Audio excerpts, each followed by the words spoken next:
Chapter 4469. They haven't woken up yet? Bowen looked at 17 in surprise. Usually, they should be up by this time.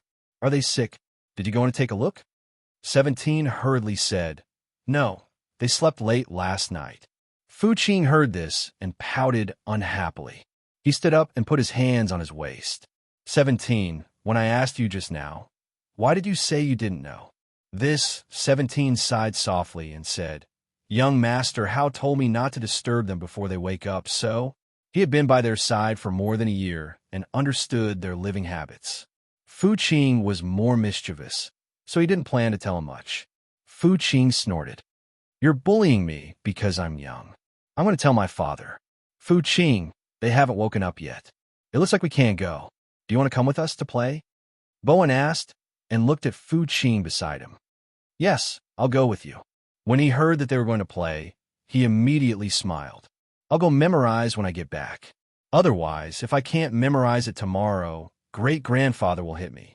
Half a year ago, Mu Chun and Mu Yu stopped reading and writing with them because they could always memorize their books after just one look. They learned things quickly, and their great-grandfather praised them for being smart. They didn't need to learn how to read and write anymore. He didn't go to school to study. And the other two didn't go out to play either. They stayed in the courtyard all day and didn't know what they were doing. They also rarely went out. If he didn't come and play with them, they wouldn't have gone to play with them. Brother Bowen, Brother Fu Qing, Sister Shuer, why are you here? Fleur was wearing a pink dress as she skipped out of the room, followed by Mu Chun, who was wearing a white robe. You're awake? Fu Qing saw them and happily ran forward. Mu Chun, my father wants to take us out to play. Do you want to go together? Bowen asked as he looked at the two little guys. Ewer looked at her brother and asked, Brother, are we going? Her little face was full of anticipation. Ask Big Brother, Mu Chun said. Just after he spoke, Ewer ran to the door of her big brother's room and shouted, Big Brother, Big Brother, Big Brother Bowen asked us to go out and play together. Should we go? The tender voice was filled with anticipation. Who was in the room, heard this and his lips curled up slightly. He put on his belt and walked out. Go! Opened the door and looked at his sister in front of him. He patted her little head and said, I haven't been out for a long time. It's good to go out for a walk. All right, I'll go talk to my father first. You guys can come later. Bowen smiled and turned to leave. 17, go to the kitchen and get some pastries. Hao instructed as he looked at 17. Yes. 17 responded and quickly turned to leave. Let's go to the front. My father is in the front yard. Shua held Er's hand and walked forward with a smile. Behind them, Mu Chun and Fu Qing followed, and Hao walked at the back. In the front yard, Pan Hong sat in a wheelchair and was talking to Pan Ning while Bowen stood quietly to the side. Father, second uncle. Shua greeted them with a smile when she saw them. Chapter 4470. Pan Hong and Pan Ning looked at the children. Although their children were not bad-looking, they were easily outshone when compared to Hao and the other two. In fact, they had long known about this.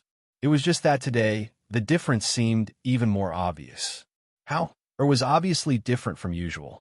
There seemed to be an indescribable feeling in his body and his gaze. I don't have anything to do today, so I'll go out with you. We can take 2 carriages. Pan Ning smiled and looked at the children. Is there anywhere you want to go today? Father, I want to pick peaches. They said there is a large peach tree behind the Emperor Temple, and there are peaches to pick now. Bo Qing quickly said, Oh, who said that? Pan Ning raised an eyebrow at his son. The servants in the residence said so. The Emperor Temple is a little far from here.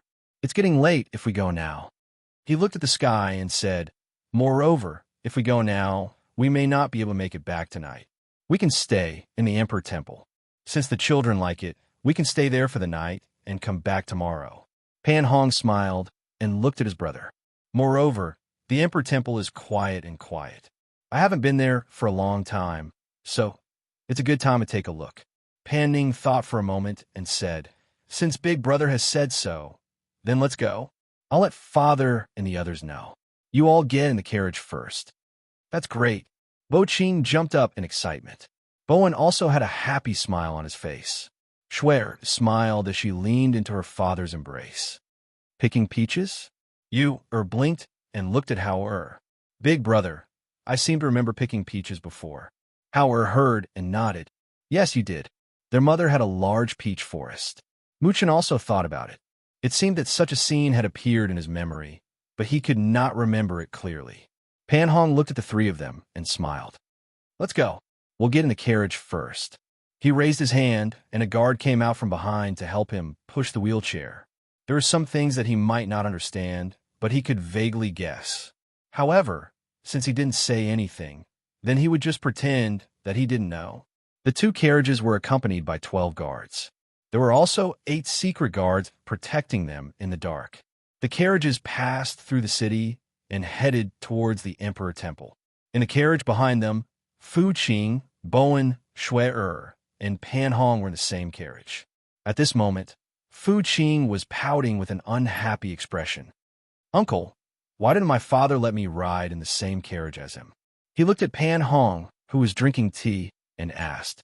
Pan Hong took a sip of tea and asked, Don't you like sitting in the same carriage as eldest uncle? Or do you dislike Bowen and Shui? Hearing this, the two people beside him looked at him. Seeing this, Bo Qing hurriedly waved his hand. No, I don't dislike uncle, nor do I dislike brother Bowen and Shui. Since that's the case, you can sit with us. After all, if you go over, it'll be too crowded over there. It won't be comfortable sitting there, Pan Hong said unhurriedly. Is that so? Fu Qing scratched his head. In the end, he could only give up. Chapter 4471. Hearing this, Mu Chun and Mu Yu, who were eating, paused and looked at Pan Ning. Hao paused for a moment before asking, Is the news reliable? How can you be sure that the other party is a cultivator? He had recovered his memory. Even though he was still young, he had become more cautious in handling matters. This place belonged to the mortal world. In this mortal world, whether it was power or money, neither were things that cultivators sought. Even if a cultivator really came to this place, he should not have shown himself in front of others. Therefore, when he heard that he had traces of an immortal and even invited him back to the imperial capital, he only had doubts in his heart. I haven't seen him yet. I guess we will only know in a few days. Pan Ning said and looked at Hao asking, Do you suspect that person is not an immortal? Hao shook his head and said, This place belongs to the mortal world. Generally, cultivators will not come here, unless they are traveling. But if that is the case, they will not appear in front of others and let everyone know. I understand. I will pay more attention to this matter. I will tell you after I find out more. Pan Ning nodded and said. The carriage moved slowly. Along the way, there was constant laughter in the carriage. The children sitting in the carriage lifted the curtain from time to time and looked at the scenery along the road. They continued until they arrived at the gate of the Emperor Temple. Come down quickly. We are here. Pan Ning got off the carriage first. After carrying Yu down, he saw Mu Chun lightly jump off the carriage, followed by Hao. Daddy! Fu Qing jumped down from behind like a little monkey and came to his side in a few steps. Daddy, are we staying here tonight? He grabbed his father's hand with one hand and looked at the majestic Buddhist place with curiosity in his eyes. When we go in later, we will first pay a visit to the abbot of the temple and then take you around. Pan Ning said with a smile and patted his head. We will stay here tonight. We'll go back tomorrow afternoon. On the other side, after the guards helped Pan Hong off the carriage, they pushed the wheelchair towards the gate. Pan Hong shouted at them, Let's go. Qing Mu Chun, don't run around, follow me closely. Pan Ning told them not to run around, and then led them inside. Bowen and Shui followed beside their father's wheelchair. Not long after they entered the door, they saw the abbot, who was over 60 years old, walking slowly towards them with a few young monks. Good indeed. The abbot bowed to Pan Hong and Pan Ning and softly chanted the name of Buddha. His gaze swept past the children and landed on Hao, Mu Chun, and Mu Yu behind them. With just a glance, a bright light flashed through his wise eyes. He smiled and put his palms together, bowing again. I didn't know it was an honored guest. Forgive me for not going out to meet you. Hearing this, Pan Hong's eyes flashed slightly. He turned slightly, and his gaze fell on Howard Mu-chun and Mu-yu. Pan Ning was also a little surprised. It was said that the abbot of the Emperor Temple had a discerning eye. He didn't expect that he could see that Hao, and the other two were not ordinary at a glance. He smiled and bowed, putting his palms together and saying that they were honored guests. His gaze swept past them and landed on Howard Mu-chun and Mu-yu. It was so obvious that they naturally could see it.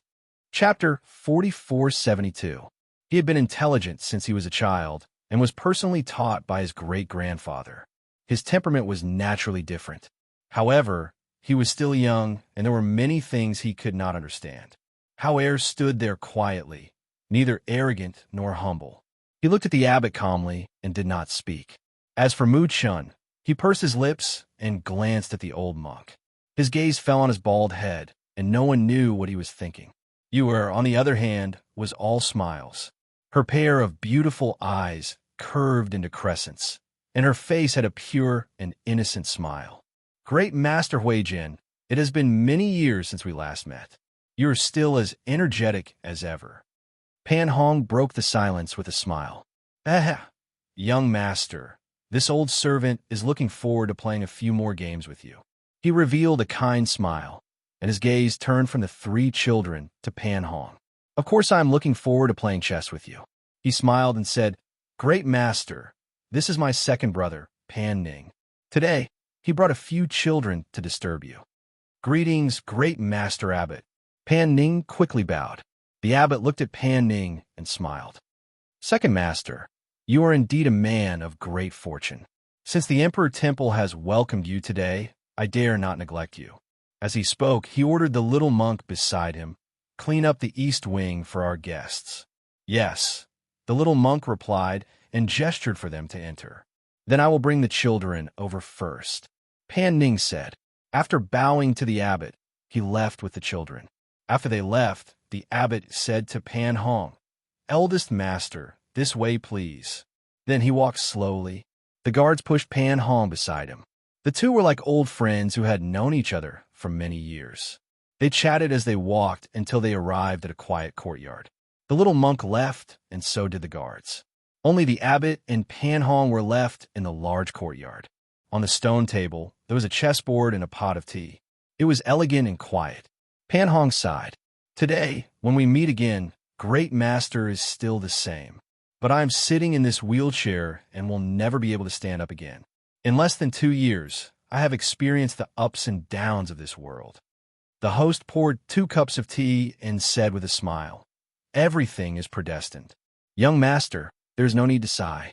He placed the chess piece in front of him and said, Come, let's see if eldest young master's chess skills have improved after not seeing him for a few years.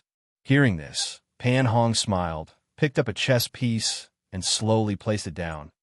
On the other side, Pan Ning took the children and followed the little monk to the eastern courtyard. After resting for a while, he took the children to the peach forest behind the mountain. At the same time, in the hall of great strength, a beautiful woman in luxurious clothes was kneeling and praying. She was praying in her heart. After a while, she slowly stood up. The maidservant at the side hurriedly came forward to help her. She personally went forward to add incense.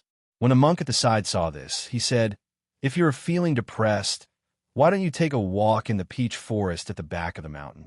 Peach forest? The beautiful woman was stunned. After thinking for a while, she said, Okay. She gently bowed and turned to leave the hall. She went to the peach forest at the back of the mountain. At this time, in the peach forest, there were pink and tender peaches on the peach trees. They looked very pleasing.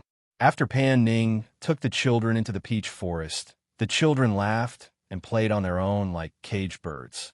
Chapter 4473. This was a Buddhist land, so naturally there would not be any danger. There are not many people in the peach forest, so it was very quiet, so they let the children play on their own. Sister Yu-er, Shui-er, Brother Bowen, let's play hide and seek. Bo Ching suggested excitedly. Okay, but I'm not playing, I want to hide. Yu-er smiled and pulled Mooch in beside her. Brother, come play too. After saying that, she looked around and saw that her brother was not far away. She shouted, Big brother, do you want to play? Not playing, you guys play. Just don't run too far. Hao did not forget to remind them. Okay. Ewer nodded obediently and pulled her brother along as she ran, shouting, Brother Bowen, quickly take Sister Schwer to hide. Then hurry up, I'm going to open my eyes when I count to 10. Bo Ching covered his eyes with both hands and leaned against the peach tree as he counted loudly. 1, 2, 3. Ewer pulled Muchin along and said in a soft voice, Brother, don't pull a long face. Don't play with Brother Bo Ching, Sister Schwer, and Brother Bowen, they'll be sad.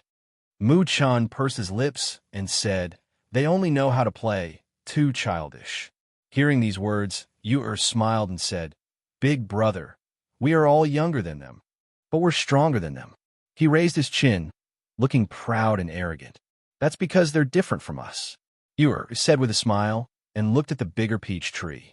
Brother, let's hide up there. There are more leaves. Brother Bo Ching definitely won't be able to find us. After saying that, she pulled her brother and lightly jumped onto the top of the peach tree.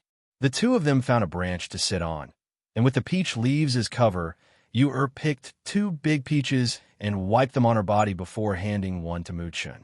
Muchan watched as she rubbed the peaches on her body. When her pink dress was stained with peaches, he frowned and lectured her like an older brother. Little sister, you're a girl. You can't always get dirty. As he spoke, he took out a handkerchief from his sleeve and helped her wipe off the peach hairs on her dress. It's okay. I'll go back and take a shower later. Ewer said indifferently. She took a bite of the peach and carefully looked around to see if Bo Ching had come looking for her. Unexpectedly, he didn't see Bo Ching. Instead, he saw a beautiful woman wiping her tears under a peach tree not far away. Ewer blinked her eyes, then pulling her brother's sleeve, she said, Big brother, there's an ant crying over there. Muchin glanced at her and said, Let her cry. It's none of our business. He held the peach, but did not eat it. He just played with it in his hand. Ewer ate the peach while watching, but didn't say anything. She only listened to the soft, comforting words of the 2 maids. After the woman wiped away her tears, the 3 people who were originally standing there also walked over with light steps and stopped at the foot of the peach tree where they were. Madam, this peach tree is very lush and has many peaches. Why don't we pick some and bring them back for good luck? A maidservant said softly with a bamboo basket in her hand. Chapter 4474. They had been married for many years, but had not had a child all along. Even though the love between husband and wife was deep, it could not withstand the weight of time. Today, she had come here to make a wish, so she naturally hoped to have a good omen. She gathered her thoughts, and her gaze swept past those pink and tender peaches and finally landed on a comparatively bigger peach. She reached out her hand and tiptoed, wanting to pluck it, but her fingertips faintly touched it, and she was unable to pluck it. After trying a few times, just when she was about to withdraw her hand, suddenly a pink and tender little hand stretched out from those lush leaves and plucked that peach and handed it over. For you. Ewer half lied down, and with a smile on her face, she looked at that beautiful woman who was blankly looking at her. Seeing that she did not speak and also did not take it, as if she was startled, she again reached out her little hand and handed it over a few more times and shouted, For you, Peach. That madam came back to her senses and let out a low cry. She couldn't help but take a step back, but as if she had thought of something, she raised her head and looked, and just happened to see that smiling and delicate little face between the peach leaves. That pink and tender little face was exquisite and pure, and a pair of beautiful big eyes were looking at her with a smile. That pair of white and chubby little hands were holding a big peach and handing it over. At first glance, it was as if she had seen a peach fairy, causing her heart to involuntarily skip a beat. Peach fairy has appeared, that madam muttered, and unexpectedly directly knelt down, and her eyes were filled with pleasant surprise. Greetings, Peach Fairy. The 2 maids were also startled by this scene. They only saw that on top of that peach tree, there was a pink and delicate little girl who was looking at them with a smile on her face, and her hand was also holding a big peach. Immediately, seeing their madam kneeling down, they also promptly knelt down and did not dare to raise their head. There was no other reason, only because this peach tree was big and tall, and its leaves were lush, and peaches were piled up. It was basically not a tree that a child could climb up. And also, that pink and tender little face with a smile on her face was so delicate that it did not seem to belong to this world. And moreover, it was also inside this Buddhist peach forest, so it was as if Peach Fairy had descended. However, compared to them, Ewer couldn't help blinking her eyes at this moment. She was somewhat surprised and also somewhat at a loss. She saw that this beautiful auntie couldn't pick the peaches, so she helped her pick them and handed them to her. Why did she kneel down and worship her? Mu-chun, who was sitting on the other side of the branch, glanced down and was a little speechless. Obviously, he did not expect these people to misunderstand. Although they were also immortals, they were not peach immortals. "I'm not a peach immortal," Ewer said with a beaming smile. Looking at them, she softly said with a smile, "Don't worship me. I won't grow up." When a madam heard this, she was startled for a moment. She carefully raised her head and saw that the little girl had already sat down, her feet dangling in the air. She was still holding the big peach in her hand, and beside her, the leaves were pushed aside. She also saw a boy in a white dress, and that boy also had an exquisite little face that was exactly the same as the little girl's. "We are playing hide and seek," Ewer said with a smile. Then she could faintly hear Bo Ching's voice shouting in the peach forest. Chapter 4475. Before she could finish her words, she saw the little girl stretched out her little hand and handed over the peach. "For you." She looked at her in a daze, only to see a pure smile on the little girl's delicate face. Her pair of beautiful eyes were very lively. Wearing a pink little dress, she looked very cute in a small ball, which made her heart soften involuntarily. At the same time, she stretched out her hand to take the peach and said, "Come down. I'll carry you down." "No, no. I'm playing hide and seek with brother." "You?" Or shook her head and retracted her hand. She was about to stand up and hide again when her foot slipped and her little body suddenly fell down. "Little sister," Mu-chan exclaimed and hurriedly stretched out his hand to catch her, but he didn't catch her. The madam, who was standing under the tree, saw the little girl fall and exclaimed in a low voice. She hurriedly reached out to catch her. However, the impact of falling from the tree was too great. Even though the madam caught her, she couldn't stand still. Her whole body fell down, but her hands tightly held the little girl in her arms. "Hiss, madam," the two maids exclaimed and hurriedly came forward. Ewer blinked her eyes and looked at the madam who fell on the ground. She quickly got down from her and somewhat worriedly asked, "Aunt, how are you? Are you injured?" Mu-chan jumped down from the tree and stood beside Ewer, looking at the madam.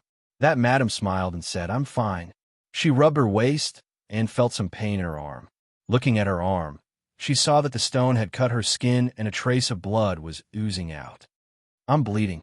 Ewer somewhat blamed herself. "It's okay," the madam said with a smile. Looking at the two children in front of her, she only felt that they were very cute. She thought, if she also had two children like them, how good would that be? "Thank you." Mu-chan thanked her, knowing that if she didn't catch Ewer, even if she didn't fall down, it would still be painful. "Whose children are you?" the madam asked the two children while sitting on the ground and letting the two maids tear a strip of cloth to help her bandage her wound. Ewer tilted her head and thought for a while, then said, "My father and mother's children, ah. However, we couldn't find our parents, so we stayed at Uncle Ning's house." Hearing this, the madam was slightly startled. "Why can't we find father or mother?" Mu-chan tugged at Ewer, motioning her not to say too much. "We have to go now." Saying that, he held Ewer's hand and walked towards the road they came from. However, when they had walked more than 10 meters away, they suddenly heard a cry of surprise behind them, as well as the sound of sword chi. Mu-chun and Mu-yu immediately stopped and looked back. They saw several men in black coming out of nowhere and attacking the madam with swords. The two maidservants screamed for help, but one of them was killed by the men in black. The other one was protecting the madam and fleeing while shouting for help. "You Mu-chan exclaimed in shock because his sister who was holding his hand, had broken free from his grasp and ran away. Almost without any hesitation, Yer rushed towards that madam. Her small figure moved lightly, and her speed was extremely fast. At the same time, she also shouted, "Brother, quickly call for people." Chapter 4476. Madam, that maidservant cried out in alarm. She was so scared that her body trembled, but she couldn't do anything. She could only stare at that sword with a pale face. The madam was also shocked. She was so shocked that she couldn't even scream. Just when she thought she was going to die, she saw a small figure standing in front of her. The small figure held a dagger and blocked the long sword that was coming at her. Clang! Only a crisp clang sound was heard. That sword was unexpectedly unable to advance any further. Then, seeing this, the other black-robed men sternly shouted, "Kill them!" After the angry shout, several swords attacked Yer and that madam. At this time, a young and tender voice containing anger was heard, courting death. Seeing those black-robed men holding swords against his sister, Mu Chun immediately shouted angrily. Pulling out a dagger, he directly attacked the black-robed man at the front. The dagger carried a trace of spiritual aura. With a whoosh, it streaked across the air, and like a sharp arrow, it pierced the neck of a black-robed man. That black-robed man who had raised his sword and was about to slash down groaned. His body stiffened in an instant, and the sword in his hand didn't fall for a long time.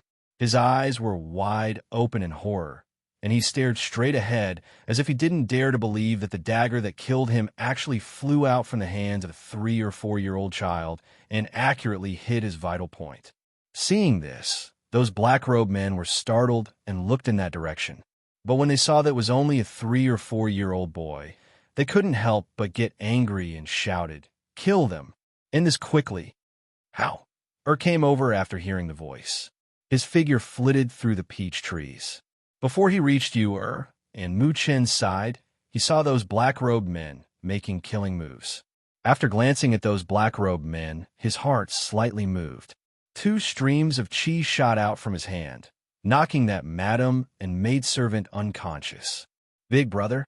Yer turned her head and saw her big brother coming over. "Chun Yer, these people are for you to practice." As Hauer spoke, his indifferent gaze swept past the men in black.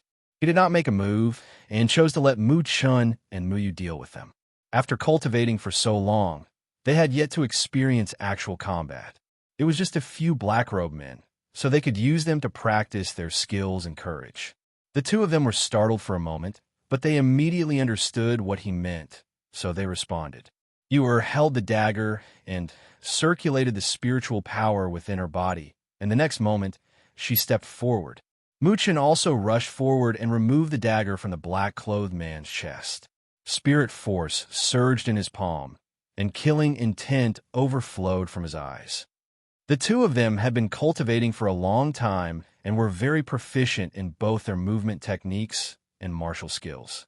However, they had very few opportunities to fight. This time, after hearing their big brother's words, the aura of the 2 small figures changed the moment their spiritual energy aura surged.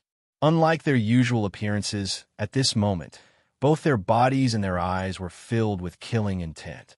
Their attacks were swift and fierce, without the slightest bit of hesitation. In their hearts, they always remembered that there was no need to show mercy to those who wanted to take their lives. Chapter 4477. When he was young, his parents taught him personally, telling him that they could not always be by his side to protect him. Only when he became stronger and had the ability to protect himself could they be at ease. And now, he and his younger brother and sister were stranded here. He had also been personally teaching them to cultivate so that they could have the ability to protect themselves, just like how his parents taught him in the past. After a few breaths of time, the forest returned to calm again. On the ground, several corpses were lying there, and the 2 little people, standing in the middle of the corpses, were seriously wiping the blood-stained daggers in their hands. Pan Ning had rushed over after hearing the commotion. However, he did not expect to see such a scene when he arrived. "What happened? Are you all right?" Pan Ning's face changed, and quickly stepped forward. He saw her standing on the side, and the two little ones standing beside the woman who had fallen on the ground.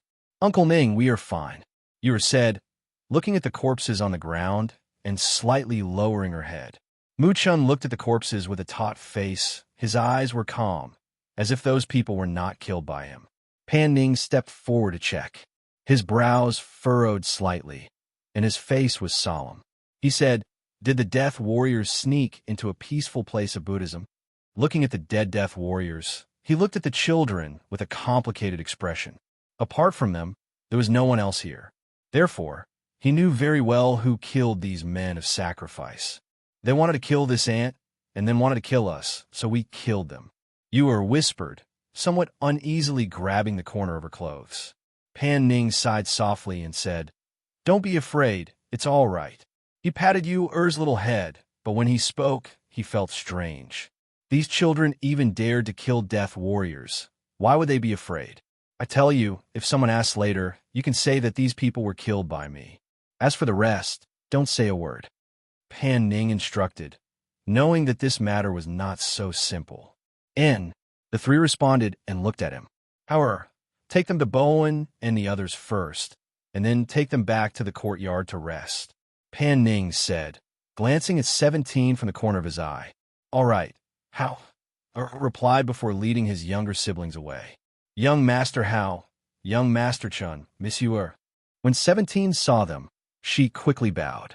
Seeing that they had left, she quickly went to Pan Ning's side. "Second young master, what happened?" He looked at the woman and the corpses on the ground in astonishment. "We'll talk about it later. Now you go to the front and find the Master Abbot and ask him to come over," Pan Ning instructed. "Yes," 17 replied and quickly left. Pan Ning stepped forward and saw that the woman and her maidservant had only fainted. He first pinched the woman's Renjong acupoint, and the woman slowly regained consciousness. "Greetings, Madam Ho." Pan Ning bowed and took 3 steps back. The madam rubbed her forehead and opened her eyes. When she saw the corpse in front of her, she thought of what had happened and her face paled. She then seemed to have thought of something and looked around, but the 2 children were gone. "Where are the 2 children?" she asked anxiously. "They're fine. Madam, you don't have to worry," Pan Ning said.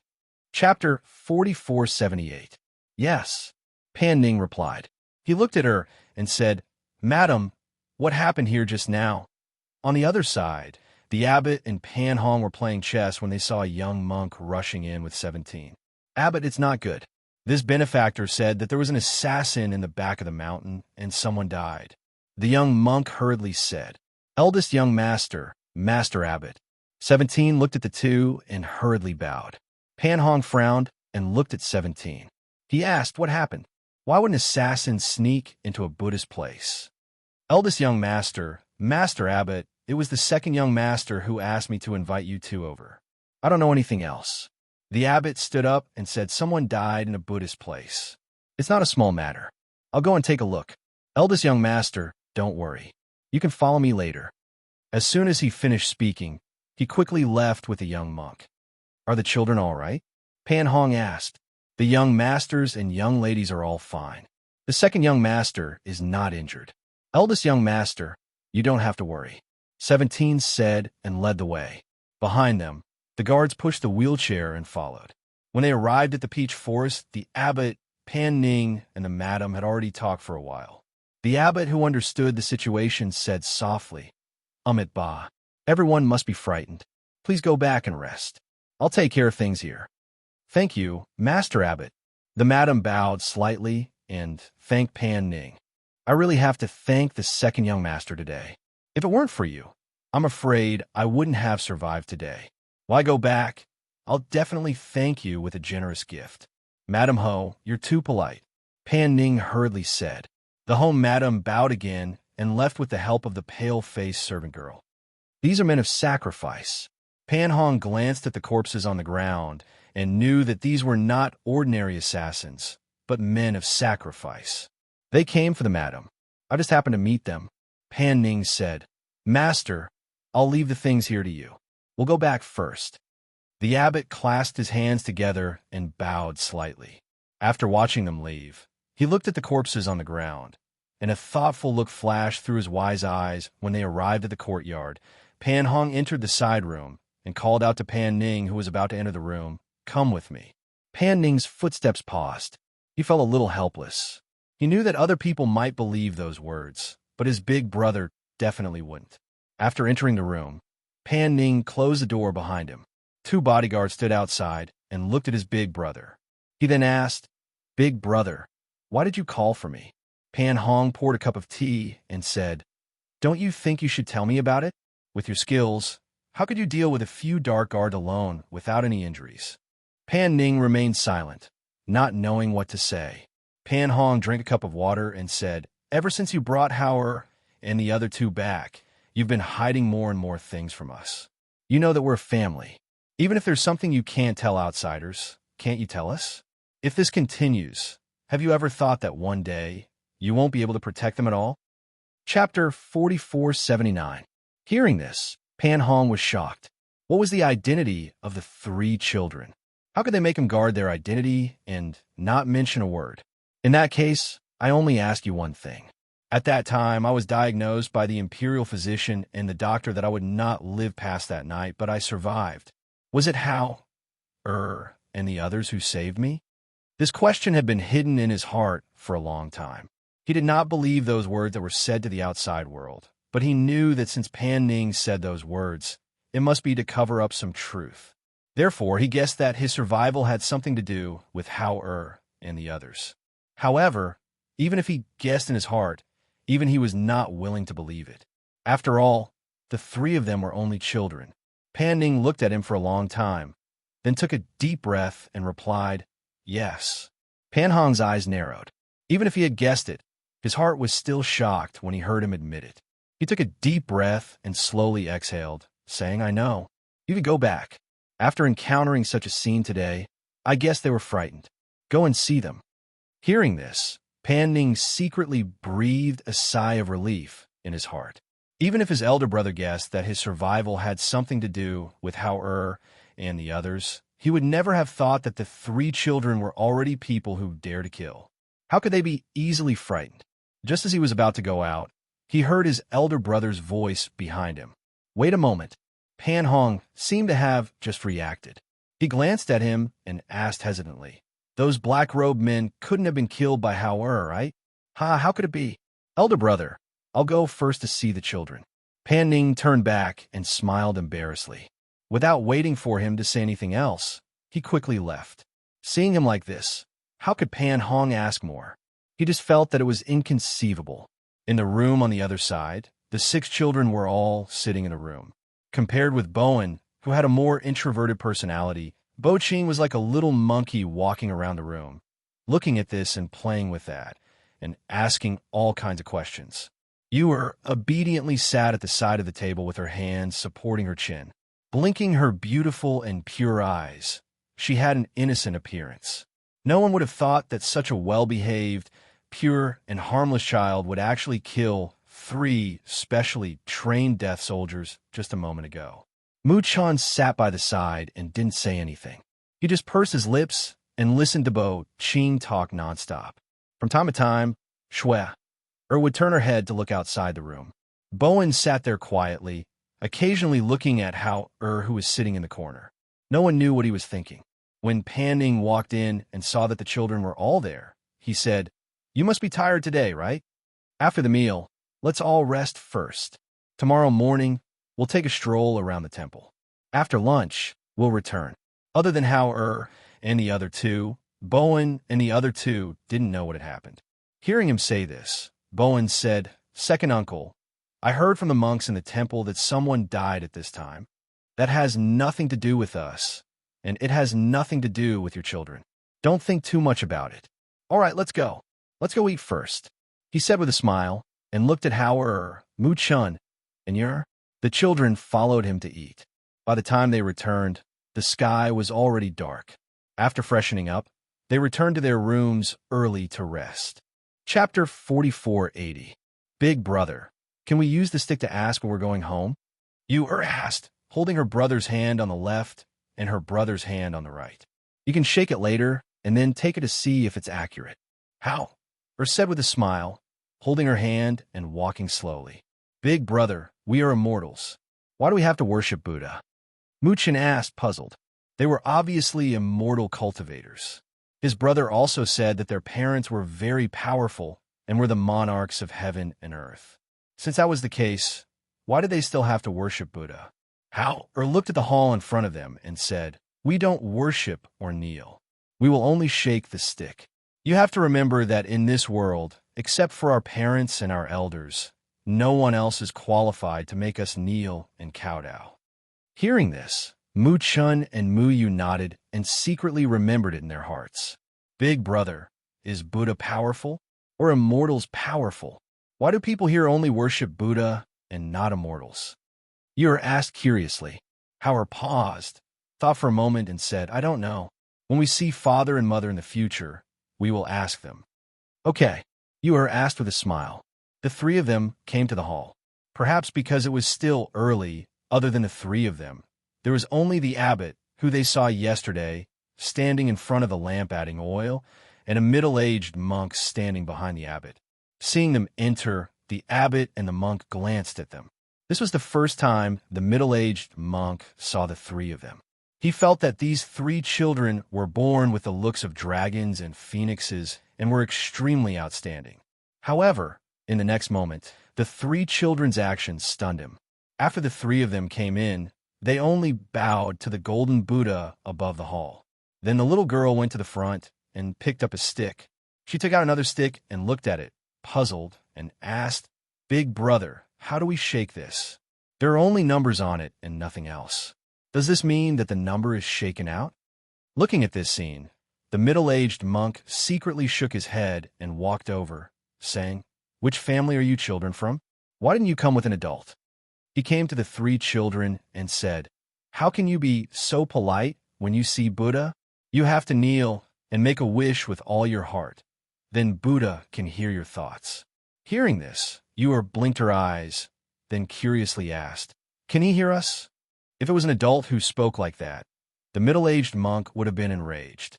However, it was a 3 or 4-year-old little girl who was blinking her pure and clear eyes at him curiously. He carefully explained, My Buddha is everywhere. Naturally, he can hear it. Yu was dumbfounded, then asked, Then how should I draw the lot? If I ask him how to get home, will he tell me? To sign, you have to kneel down, put your palms together, and make a wish in your heart. Kowtow 3 times, then pick up the bamboo stick and turn it 3 times. Hold it with both hands and gently shake it up and down until one of the words falls to the ground. The middle-aged monk chuckled.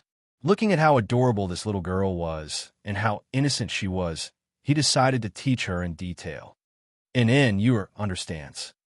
Chapter 44:81. Hey no. The middle-aged monk was about to speak when he was interrupted. Nothing.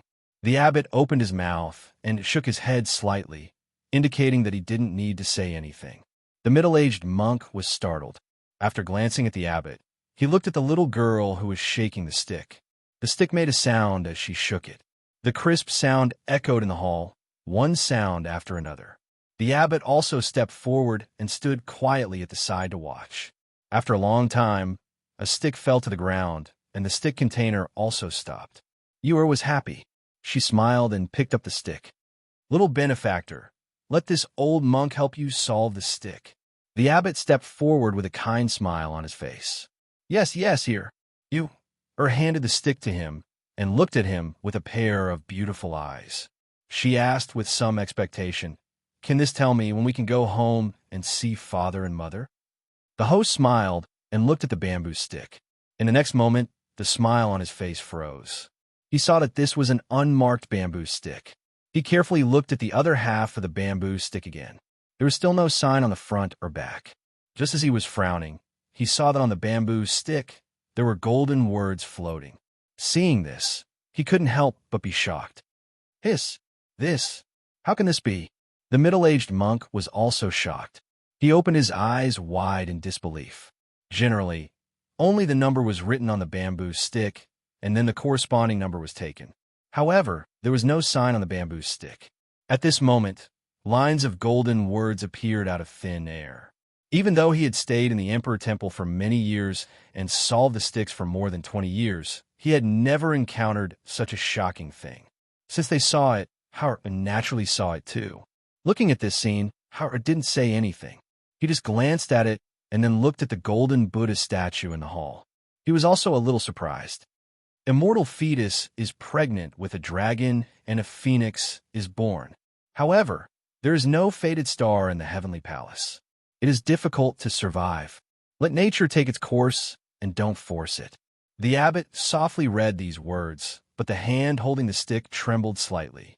Immortal fetus? No fated star? As Howard listened to the host reading the lot, he raised his eyebrows and his cold little face turned frosty. He took a step forward and took the bamboo stick from the abbot's hand to read it again. He pursed his thin lips and looked at the abbot and the middle-aged monk. "It's best if you don't reveal a single word about what happened today," he said coldly, and turned to lead Mu Chun and Mu Yu out of the room. Seeing them leave, the middle-aged monk took a deep breath and looked at the abbot. He wanted to ask, but he found that he couldn't speak. It was as if the words were stuck in his throat, and he didn't know where to start. Today's matter had far exceeded his imagination. If he hadn't seen it with his own eyes, he wouldn't have dared to believe that the Buddha had really made an appearance. But why was it such a little girl? In that poem, Abbot, the bamboo stick has been taken away by them. Only then did he realize that the bamboo stick with the Lord Buddha's spirit had been taken away by them. The abbot took a deep breath and suppressed the churning in his heart. He hurriedly went to the center of the hall and knelt down. Putting his hands together, he softly chanted, Amitabha. Chapter 44:82. Seeing this, the middle-aged monk asked, Abbot, that sign? His voice paused because he saw the abbot's gaze on him, making it difficult for him to continue his question. Nothing. You must forget this matter. You need to know that there are some things that you and I should not know about, he said slowly. But if we spread the news of the Buddha's manifestation, the incense in the Emperor Temple will be even more prosperous. Moreover, this is the first time the Buddha's manifestation in the temple's history. Are we going to suppress this matter just like that? He said anxiously. He did not understand what the abbot was thinking. Don't talk about this anymore, he said with a frown.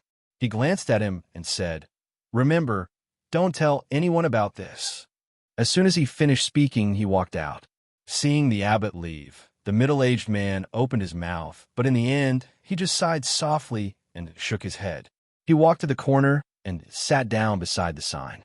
No matter how he thought about it, he could not understand why Buddha would manifest to a little girl.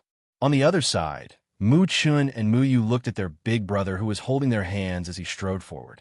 Seeing the cold aura on his body and his face colder than usual, they couldn't help but look at each other. Big brother, you are called out.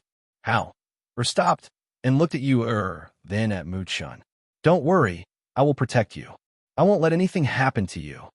That talisman was extremely accurate, and it also caused a trace of anger to rise in his heart. What 9 deaths, 1 life, and difficult to survive? What about letting nature take its course and not forcing it? He only knew that his mother had told him that man's will triumph over nature. Moreover, his mother not only told him with words, but also with actions that man's will triumph over nature. So, what let nature take its course and not forcing it meant nothing to him. Mu Chun thought for a while and said, Big brother, we will work hard to cultivate. When we are as powerful as you, even if there is danger, we will be able to protect ourselves. Yes, you are too. You will not go out to play when she goes back. You will also work hard to cultivate. The little one hurriedly promised. Hearing their words, Har suppressed the rising and falling emotions in his heart. After a while, he led the two to a pavilion and sat down. He said, Big brother knows that Chun and you have always been very obedient and also worked very hard to cultivate. Big brother knows all about it. Big brother, hereafter we will never go to shake that lot again. Ewer said she didn't want Big brother to be very angry like just a moment ago. Hearing this, Har rubbed her head and said, Big brother will think of a way. Big brother will think of a way to let father and mother know that we are here. He looked at the sky, and his thoughts became more and more determined. In a mortal world, He couldn't contact his parents with his communication jade. Even though he had recovered his cultivation strength and had the silver wolf as his companion, he couldn't return to the heavenly realm where they were originally from with his cultivation strength. However, if this continued, they might not be able to leave the mortal world for a few years, or even 10 years. Pan Ning said that he had found traces of an immortal and had invited him to the imperial capital. Even if he did not expect much, he still had to go and see who it was. He had to think of a way to break this situation. "Big brother, do you still want this thing?" You were pointed at that bamboo stick in his hand. Chapter 44:83. When they arrived at the courtyard, they saw Pan Ning and others were eating breakfast. Seeing them come in, Pan Ning didn't ask much and just said, "Come and have some porridge. I'll take you around later." "Okay." "Our," and others answered and walked forward to sit down. Pan Hong had already eaten and was sitting in the wheelchair reading a book. The children of Pan family saw them and asked in a low voice, "Where did you go early in the morning? Why didn't you call us?" "Brother took us to the temple, but there was nothing fun, so we came back." You were said with a smile. For them, there was really no fun place in the temple.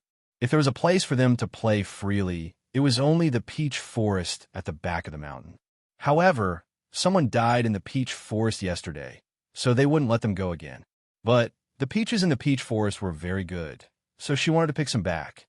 So, after they drank breakfast, they followed Pan Ning to stroll around. Until the time when they were about to leave, Yu pulled her brother and eldest brother and quietly walked away and went to the back forest to pick a basket of peaches. Pan Ning and others were about to get on the carriage, but they saw that the 3 children of Pan family had already gotten on the carriage, but they didn't see Hauer and others. They couldn't help but be surprised. They glanced around and saw that 17 was also missing, so they went to the carriage in front. "Eldest brother, I don't know where Hauer and others went. I guess we have to wait for a while. You go and look for them. We'll wait here." Pan Hong said. "Okay." Pan Ning responded and turned around to look for it. Just then, he saw the 3 children running over with a basket of peaches. 17 followed behind them. Seeing this, he was slightly surprised. "You guys want to pick peaches?"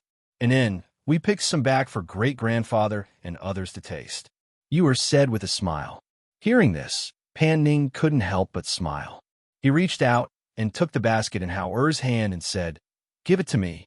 Quickly get on the carriage. We're going back." "Okay." The 3 children answered and quickly got on the carriage. After they got on the carriage, 17 also got on and drove the carriage back. At the main gate of the Emperor Temple, the abbot slowly walked out. Looking at the carriage that was gradually disappearing into the distance, he put his palms together and said softly, "Amit Ba." 2 days later, the Pan family welcomed Marquis Qi and his wife. The 2 of them came with gifts to express their gratitude for saving their lives in the Emperor Temple. In the main hall of the Pan family, a dignified man in his 30s looked at the Pan family's father and Pan Ning, who sat on his right. He smiled and said, "Second young master from the Emperor Temple, save my wife. We have always wanted to pay you a visit, but we have been investigating the Death Warrior for the past 2 days. We hope second young master won't take offense." "My lord, you're being too serious. It's just a small matter. How could I trouble my lord and madam to visit?" Pan Ning hurriedly said. "Ha! To be able to save Madam Ho is also fate. My lord, you don't have to take this to heart." Pan family's father smiled. He only knew that they had returned from the Emperor Temple. They said that something happened there, and the second son happened to save Marquis Chi's wife. Hearing this, the Marquis smiled and paused for a moment. He said, "I heard from Madam that there is a pair of children who look exactly the same in your residence. They are extremely cute and outstanding. I wonder if my wife and I can go and see them." Chapter 44:84. Pan Ning furrowed his brows and glanced at the madam. Obviously, the madam had told her husband about what happened at that time. Thinking of this, he couldn't help but sigh in his heart. He should have known earlier. When the madam saw Pan Ning's slightly furrowed brows, her eyes couldn't help but flicker. She lowered her gaze and didn't look at him. The 2 children were so exquisite and outstanding that she liked them very much. Although she didn't go out these 2 days, she asked people to inquire about the news and found out that the two children were brought back by Pan Ning more than a year ago. He said that they were their distant relatives. However, after some investigation, they naturally found out that they weren't distant relatives, as he said. However, what surprised her and her husband was that even with the influence of the Marquis's estate, they were actually unable to find out the origins of those two children. However, from the scene that day, she knew that those two children were not ordinary children. What's wrong? Is it inconvenient? Master Ho asked and looked at the two of them. Ha, it's not inconvenient. I'll ask someone to call them over. Master Pan said with a smile. He didn't think much of it. After all, Mu Chun and Mu Yu were very exquisite, and it was normal for people to like them. No need to trouble yourself. Let's go and have a look. Master Ho stood up and said with a smile, it will be more or less restrained to let the children into the hall. Second young master, please take us over to have a look. Seeing this, Master Pan gestured. You take Master Ho and the others over. Treat them well and don't be rude. Hearing this, Pan Ning stood up and after answering, he said to the two of them, Master Ho, Madam Ho, this way please. At the same time, in the south courtyard, the three children were practicing in their rooms and didn't go out. Only 17 was guarding outside the courtyard. Second young master. 17 saw Pan Ning and stepped forward to bow. Go in and say that Master Ho and Madam are here for Chun and you are... Pan Ning gestured. Yes. 17 responded and turned to go in. Seeing this scene, Master Ho and Madam Ho felt a little strange. Master Ho looked at Pan Ning and said jokingly, could it be that without their permission, we can't enter the courtyard where they live? Pan Ning glanced at him and said, the three children live together in this courtyard. They don't like to be disturbed when they want to rest or study. That's why this rule was set. What a good personality. He smiled and saw two children of the same height and appearance walk out.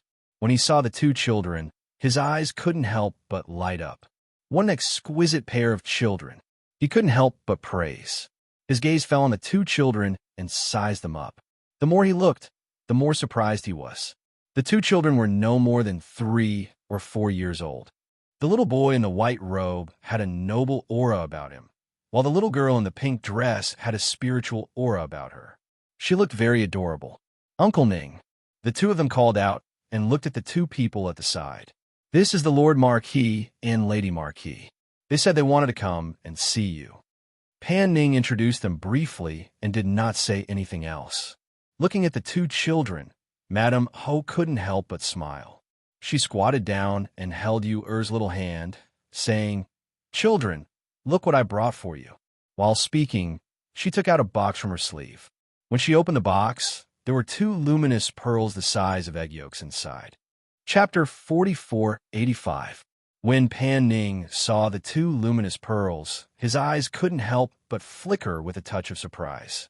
This luminous pearl was extremely precious and rare. He knew that His Majesty had once bestowed 2 to Chi Bohu, but he didn't expect that they would give it to Yu-er and the rest. Seeing this, he glanced at Madam Ho and saw that she was looking at Yu-er and Mu Chun with love in her eyes. He was relieved, but he still said, My lord, madam, this gift is too precious. Haha, it's okay. My wife likes these 2 children very much. She took a long time to choose from the storeroom before finally choosing this gift. Chi Bohu smiled and said, Children like this kind of shiny things. Let them keep it. Mu Chun glanced at the pearl and thought, This luminous pearl is indeed small. The one in our space is much bigger than this. Yu-er took the box, but after looking at her brother, she shook her head and pushed back that night pearl box. And we can't accept this. Our big brother said that we can't casually accept other people's things. After pushing the box back, she quickly hid behind her brother. Her eldest brother said that they were immortal cultivators and shouldn't accept too many favors because they have to return them. Madam Ho was startled and said, It's okay. You can take it. No, it's useless for us to take it. Mu Chun said with a straight face and put his hands behind his back, not wanting to take it. This was the first time they gave a luminous pearl and they couldn't give it away. For a moment, the couple was stunned. Pan Ning saw that the two children really didn't want it. So he said, "My lord, madam, the children are still young. It's not appropriate to give such a precious thing to them. You can keep it." Hearing this, Madam Ho had to keep the gift. She hesitated for a moment and asked with a trace of expectation, "Can I invite them to stay in our residence for a few days? I really like these two children." She looked at Pan Ning and said, "Second young master, you also know that my husband and I have been married for many years without children. It's rare to see such children, so I want to let them stay in our residence for a few days. Don't worry, I will treat them very well and send them back after a few days." "No." Before Pan Ning could speak, a cold voice directly rejected him. Hearing the voice, they looked in the direction of the voice and saw Howard walking out of the courtyard. His handsome little face was cold and stern. He glanced coldly at the two people and said to Mu Chun and Mu Yu, "Go back to your rooms." "All right." The two little fellows answered obediently and walked into the courtyard hand in hand. After entering the room, they closed the door and leaned against the door to eavesdrop on the conversation outside. Howard retracted his gaze and looked at Pan Ning. "Uncle Ning, we'll be studying by ourselves for a while. I don't want anyone to disturb us." Hearing this, Pan Ning hurriedly said, "Okay, I got it. I'll tell them later." As soon as he finished speaking, he saw Howard turn around and enter the courtyard. At the same time, he instructed 17. "From today onwards, I won't see anyone, and there's no need to come in and report." "Yes." 17 noticed Howard's displeasure and immediately responded respectfully. Chapter 4486. "Yes," Pan Ning answered and said, "His name is Howard." Master Ho nodded and said thoughtfully, "This child doesn't look ordinary at all." Pan Ning didn't answer but said, "Master Ho, madam, why don't we have tea in the front hall?" "No, since they don't want to stay in our mansion, we won't stay for long." Master Ho smiled and said, "I'll ask madam to pick some toys that children like and send them over. We'll take our leave." Seeing this, Pan Ning sent them out. When he was about to go back, he saw his elder brother waiting for him in the front yard. "They came for you, Pan Hong asked and looked at him. "I guess Madam Ho said something to Master Ho. They said they liked the two children very much and wanted to take them to stay in the mansion for a while, but Howard directly refused." Pan Ning said. He paused and said, "But in my opinion, they don't have any other intentions. They just like the two children." Pan Hong nodded and said, "Marquis Chi and his wife have a good reputation in the capital. Even if they find something strange, they won't hold on to the children. But even so, we have to be careful." "I know." "How?" "Just said not to disturb them during this period. I guess they won't go out for a while." The two brothers chatted for a while in the front yard. Then Pan Ning told people not to disturb them in the south yard. At the same time, he told the three children in the mansion not to look for Howard and the other two children during this period. In the next few days, Howard and the other two children practiced in the yard. Even the people in the mansion didn't know what they were busy with all day. They only knew that they almost didn't leave the room except for meals. Until one day, a piece of news came out from the Emperor Temple and caused a huge sensation in the capital. Have you heard? News came out from the Emperor Temple. A few days ago, Buddha showed himself and gave a spiritual stick. And it is said that the one who got the spiritual stick is a little girl of 3 or 4 years old. What? Spiritual stick? What kind of spiritual stick? Why is it a 3 or 4-year-old girl who begged for it? I heard that it was a white stick, but when the abbot held it in his hand, specks of golden light appeared on the white stick, and a few lines of words appeared. Furthermore, it was said that the little girl didn't even kneel and kowtow. She just stood there and begged for the spirit stick. However, this matter was suppressed by the abbot and only recently spread. Why did the abbot suppress it? How could it be leaked if it was suppressed? What was written on the paper? Who was that little girl? How can I get the Buddha, Lord, to show up? I heard that it was because the great Master Wu spoke in his sleep during the interpretation of the divination stick. Also, I heard that the little girl is not a mortal, but a divine fetus. It was said that the divination stick was written by Buddha. On the street, groups of 3 to 5 people were discussing in low voices. As the news spread, several versions of the same matter were spread. Some were true, and some were false. It was very suspicious.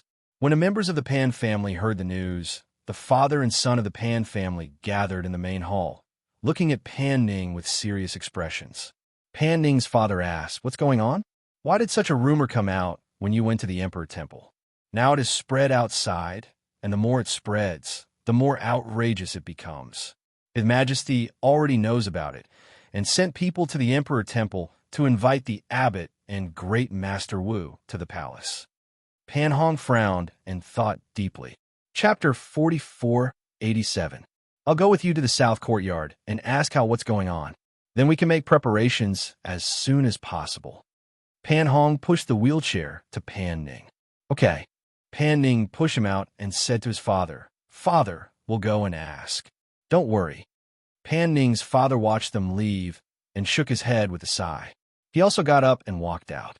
When Pan Ning and the others arrived at the south courtyard, they saw that it was very quiet.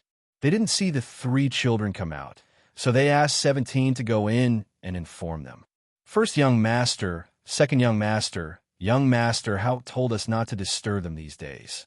This, 17 was a little embarrassed. "You go and call Hao. I'll take responsibility if anything happens." Pan Ning gestured. If this wasn't an important matter, they wouldn't disturb them. Seeing this, 17 responded and walked inside. She came to Hao Er's door and reported, "Young Master Hao, first young master and second young master are outside. They said it's urgent." Hao Er, who was cultivating in the room, slowly opened his eyes when he heard the sound. He exhaled softly and restrained his spiritual aura. Then he got up and opened the door to leave the room. When he came outside, he saw Pan Hong and Pan Ning. He said, "Uncle Hong, Uncle Ning, please come in." The two nodded and walked into the courtyard with him. They came to the stone table and sat down.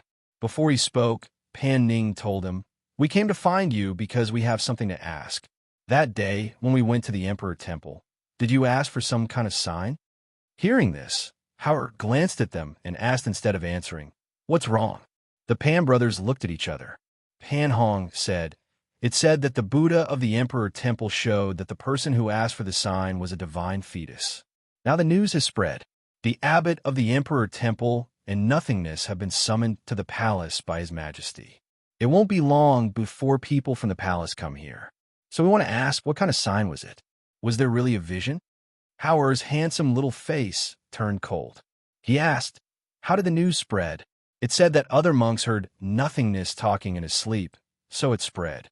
Pan Ning said and looked at Hao. He asked, "What about the sign? What does it say?" "I've already thrown away the bamboo stick. As for what was written on the stick, it was..." Hao repeated the few lines of the stick. Hearing his words, the two's faces became somewhat grave.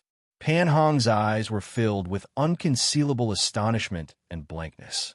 Especially after seeing his younger brother's unsurprised expression, the shock in his heart became even more unconcealable. He had guessed that Hao and the other two's identities were not simple, but he had never expected them to be so complicated. Divine fetus? Could it be that they were not mortals, but immortal? Could it be that the three of you are not mortals, but immortals? Pan Hong asked, unable to conceal his shock. "He's not an immortal. He's just a cultivator." Hao looked at him and said, "However, our identities are indeed extraordinary. This is also the reason why we have to keep it a secret. There really are immortals in this world." Pan Hong murmured. His heart was in a state of shock. Chapter 4488. Hearing this, Pan Hong calmed himself down. He took a deep breath and slowly exhaled. After his mood gradually calmed down, he pondered for a while and said, "Since His Majesty has summoned the Emperor Temple's abbot and Jiao Wu, I'm afraid we can't hide the matter of the sign." He glanced at the two of them and slowly said, "His Majesty has been searching for immortality for some time now. He won't let go of this opportunity, especially since Hao and the other two are still in our home. I'm afraid that once this matter is known, in addition to the fact that I was judged by the highly skilled doctor and the city's physician that I wouldn't live past that night, he will undoubtedly believe that you are immortals. Then what should we do?" Pan Ning couldn't help but ask anxiously. In terms of scheming and thinking, he was far inferior to his brother. Now that his brother also knew about this matter, he would at least feel more at ease with him coming up with ideas and solutions. Pan Hong pondered for a while and said, "If His Majesty asks, we have to say we don't know. Otherwise, if he blames us for deceiving the emperor, we will be in big trouble. As for Hao and the other two, if His Majesty asks, you also have to say you don't know. After all, you're still young and can say you don't know about the sign. As for the immortal fetus, it's just what the sign said. There is no other evidence. Even if His Majesty guesses, he can't be sure. Also, you have to explain this matter to Mu Chun and Yue. If you go to the palace, we will accompany you and act according to the circumstances." Pan Hong looked at Hao and said, "I understand." Hao responded and said, "I'll go tell them first." As he spoke, he walked to the room where Mu Chun and Mu Yu were. At the same time, the palace sent people. At this time, they entered the residence and were led by Pan Ning's father to the southern courtyard. In the southern courtyard, Pan Hong and Pan Ning saw the people from the palace and looked at each other. Before they could speak, they heard their father say, "These people are from the palace. They say they want to invite Hao and the other two to the palace." Pan Ning's father's face was a little dignified. He didn't expect things to turn out like this. In particular, he was even more uneasy because he didn't know anything.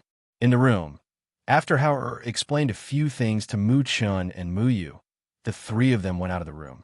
After taking a look at the people from the palace, they followed Pan Ning out.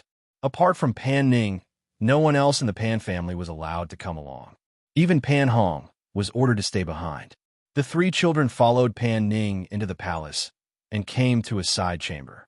The person who led the way asked them to wait for a while and went in to report. Not long after, there was a voice asking them to enter. However, when Pan Ning wanted to follow in, he was stopped. "Second young master, please wait for a moment. His Majesty said to let the three children in and will summon second young master later." Pan Ning's heart sank when he heard this. He couldn't help but glance at Hao and the other two. "Hao, take good care of the two little ones." Pan Ning could only instruct. Hao responded and led Mu Chun and Mu Yu inside. When they entered the side hall, they saw that other than the emperor, who was seated in the main seat, there was an old man standing beside him, as well as the host and nothingness. Perhaps he felt guilty, but when he saw the three children enter, the abbot put his palms together and murmured, "Amit Ba." Chapter 4489. Ha! These are the three little immortals? His Majesty, who was sitting at the top, had a strange look in his eyes. He looked at the three children standing in the hall. The oldest one was only about 10 years old, but he was very good-looking. His facial features were clear and handsome. It could be seen that in the future, he would grow up to be an outstanding man. What surprised him even more was that this young boy's aura was so different from the others. He had a noble aura about him, and there was also an intimidating aura about him. This was not something an ordinary child could possess. Looking at him, he was even more certain of his guess. This little boy must be an immortal. Looking at the pair of children about 4 years old next to him, they looked exactly the same. Their outstanding facial features were exquisite and lovely, like immortal children. They were so good-looking that people couldn't take their eyes off them. These three children each had their own characteristics and were so extraordinary. Even his princes and sons could not compare to them, saying that they were not immortals. How could he believe that? Hao and the others stood and watched without speaking. Seeing this, His Majesty looked at Liao Wu and asked, "Which child was the one who shook the lot?" "Your Majesty, it was that little girl," Liao Wu said nervously, not daring to look at Hao and the others. The abbot sighed softly and said, "Your Majesty, the matter of the lot is not serious. They're just ordinary children. Ha! I will decide whether they are immortals or not." His Majesty chuckled. Clearly, he did not take his words seriously. Instead, he looked at the three children and finally at Yue. He showed a gentle smile and asked, "What is your name?" Yue glanced at her eldest brother and said, "I am Xin Yuan Mu Yue. How dare you? How dare you be so rude in front of His Majesty?" A shout came from the person who brought them in. His Majesty picked up his tea and took a sip as if he did not hear the shout. Seeing this, the eunuch shouted again, "Hurry up and kneel when you see his majesty." Hao Er's face turned cold, and his aura also froze. Even Mu Chen's face was tense. He pursed his lips and looked displeased. "Your Majesty." The host opened his mouth, but was stopped by the emperor, who was sitting in the upper seat. He looked at the 3 children below and smiled. "No matter how noble your background is, when you come here and see me, you have to kneel and greet me, because I am the most supreme person here. However, if you admit yourselves that you are immortals, then there is no need to kneel. Not only that, but I will also treat you with respect." "We won't kneel." As Hao Er spoke, his gaze fell on the emperor. "So, you're saying that you're immortals?" His Majesty's eyes lit up, and he said, "If that's the case, then quickly show me your immortal spells and broaden my horizons. Can immortals really live forever?" "We are not immortals," Hao Er said coldly. They were not immortals to begin with, but cultivators. Hearing this, the smile on the emperor's face suddenly sank.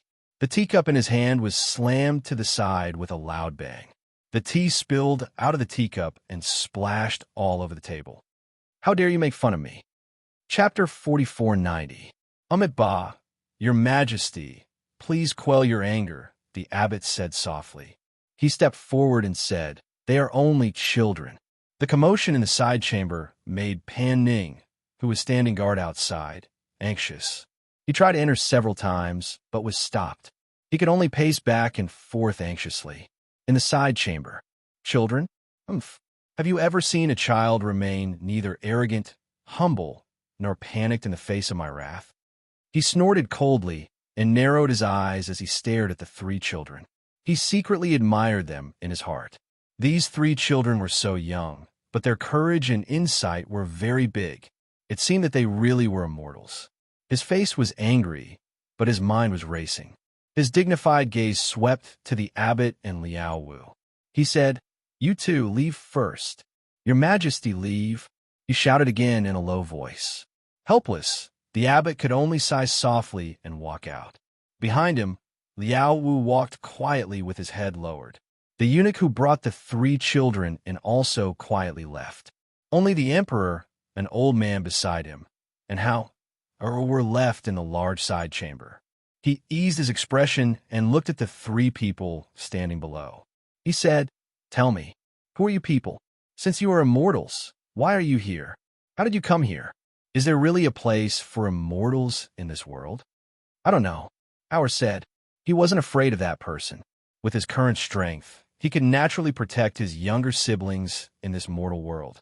If they really couldn't stay here any longer, then they would leave this place. In any case, they had to find a way back. "Aren't you afraid that I will kill you?" He narrowed his eyes and stared at them with a dangerous look. He said, "Even if you aren't afraid, aren't you afraid of implicating the Pan family?" Hao Er's face grew colder and colder when he heard this. Even Mu Chun and Mu Yu, although they didn't say anything, had a trace of anger in their eyes. The old man standing beside His Majesty had been secretly observing them. He realized that after His Majesty's words, the aura of the 3 of them suddenly changed. Among them, a flash of murderous intent in the eyes of the eldest child made him feel apprehensive. It was precisely because of this that when the emperor was about to threaten him, he hurriedly spoke up to stop him. "Your Majesty, why don't you let the Pan family's 2nd young master in? Perhaps he will know where they came from." Inexplicably, the aura emanating from the older child sent a chill down his spine. He felt a bone-chilling coldness. His Majesty glanced at him and nodded. Thus, the old man took a deep breath and shouted towards the outside. Pan Ning, who had been waiting outside for a long time, was worried that something might have happened inside. When he heard the call for him, he quickly went in. "Pan Ning greets your Majesty." He stepped forward and bowed, glancing at the children from the corner of his eyes. He saw that Hao Er's aura was slightly cold and his little face was stern. Mu Chan pursed his lips and didn't say anything. Yu Er lowered her head and played with the corner of her clothes. Seeing this, he secretly heaved a sigh of relief. "Pan Ning, I ask you, do you know the origins of these 3 children?" The man narrowed his eyes and asked. He had been in a high position for a long time and held power in his hands. He wanted to have endless lifespan. Thus, even if the other party was an important minister under him, he still wanted to know the reason. Your Majesty, please forgive me. I don't know their origins. Pan Ning lowered his head and said. Chapter 4491. Pan Ning's heart sank, but he still lowered his head and respectfully said, I really don't know their origin. When I brought them back, it was only because I saw that they had suffered a disaster and there was no lore by their side, so I brought them back home. I dare not deceive your Majesty in the slightest. Seeing this, his Majesty pursed his lips and glanced at him, then turned his gaze to the little girl in a pink dress and said, Previously, you said that your name is Xianyuan Muyu? You are nodded. Then were your parents' names? Yu Er's pair of beautiful eyes spun, and her eyes overflowed with a lively radiance. Beaming with smiles, she said, My father is called Xianyuan Mose, and my mother is called Fengjiu. Listening to the little girl's words, His Majesty's expression softened and asked, Then where are they now? I don't know. We forgot how to go home. You said in a soft voice. Then you. He was about to ask again when he saw the eunuch who had previously retreated hurriedly come in with an excited face. Your Majesty, great news, great news. His Majesty, who was about to get angry, heard this and leaned back on the dragon throne, asking neither hurriedly nor slowly, Where did the joy come from? Reporting to your Majesty, the immortal has entered the palace and is now coming to the side hall. Does your Majesty want to see him now? Or, you said the immortal? His Majesty, who was originally leaning on the dragon throne, suddenly stood up with a happy face and asked with an unconcealable excitement on his face, Where is the immortal now? Quickly, please come in. He thought for a moment, suppressed the joy in his heart, and sat down again. Looking at the several people in the hall, he waved his hand and said, Okay, you all withdraw first, go outside and wait. I have something to ask you in a while. In his opinion, even if these 3 children asked for a spirit lot, it was not as exciting as the visit of an immortal. Pan Ning quickly responded and led Hao and the other 2 out of the side hall. At this time, a man in a loose robe with a goatee came over. When he saw Mu Chun, Mu Yu, and Hao his eyes lit up and his footsteps couldn't help but stop. He stared at them, and even his breathing was a little heavy. The other party's gaze was inexplicably scorching. It was difficult for Hao and the other 2 not to notice. The 3 of them looked at the man. The 2 little ones didn't notice anything. They just frowned. Their delicate little faces were filled with displeasure. However, after Hao saw that person, his face turned cold and a trace of killing intent flashed through his eyes. Because he perceived the other's aura, was not a cultivator, but a demon.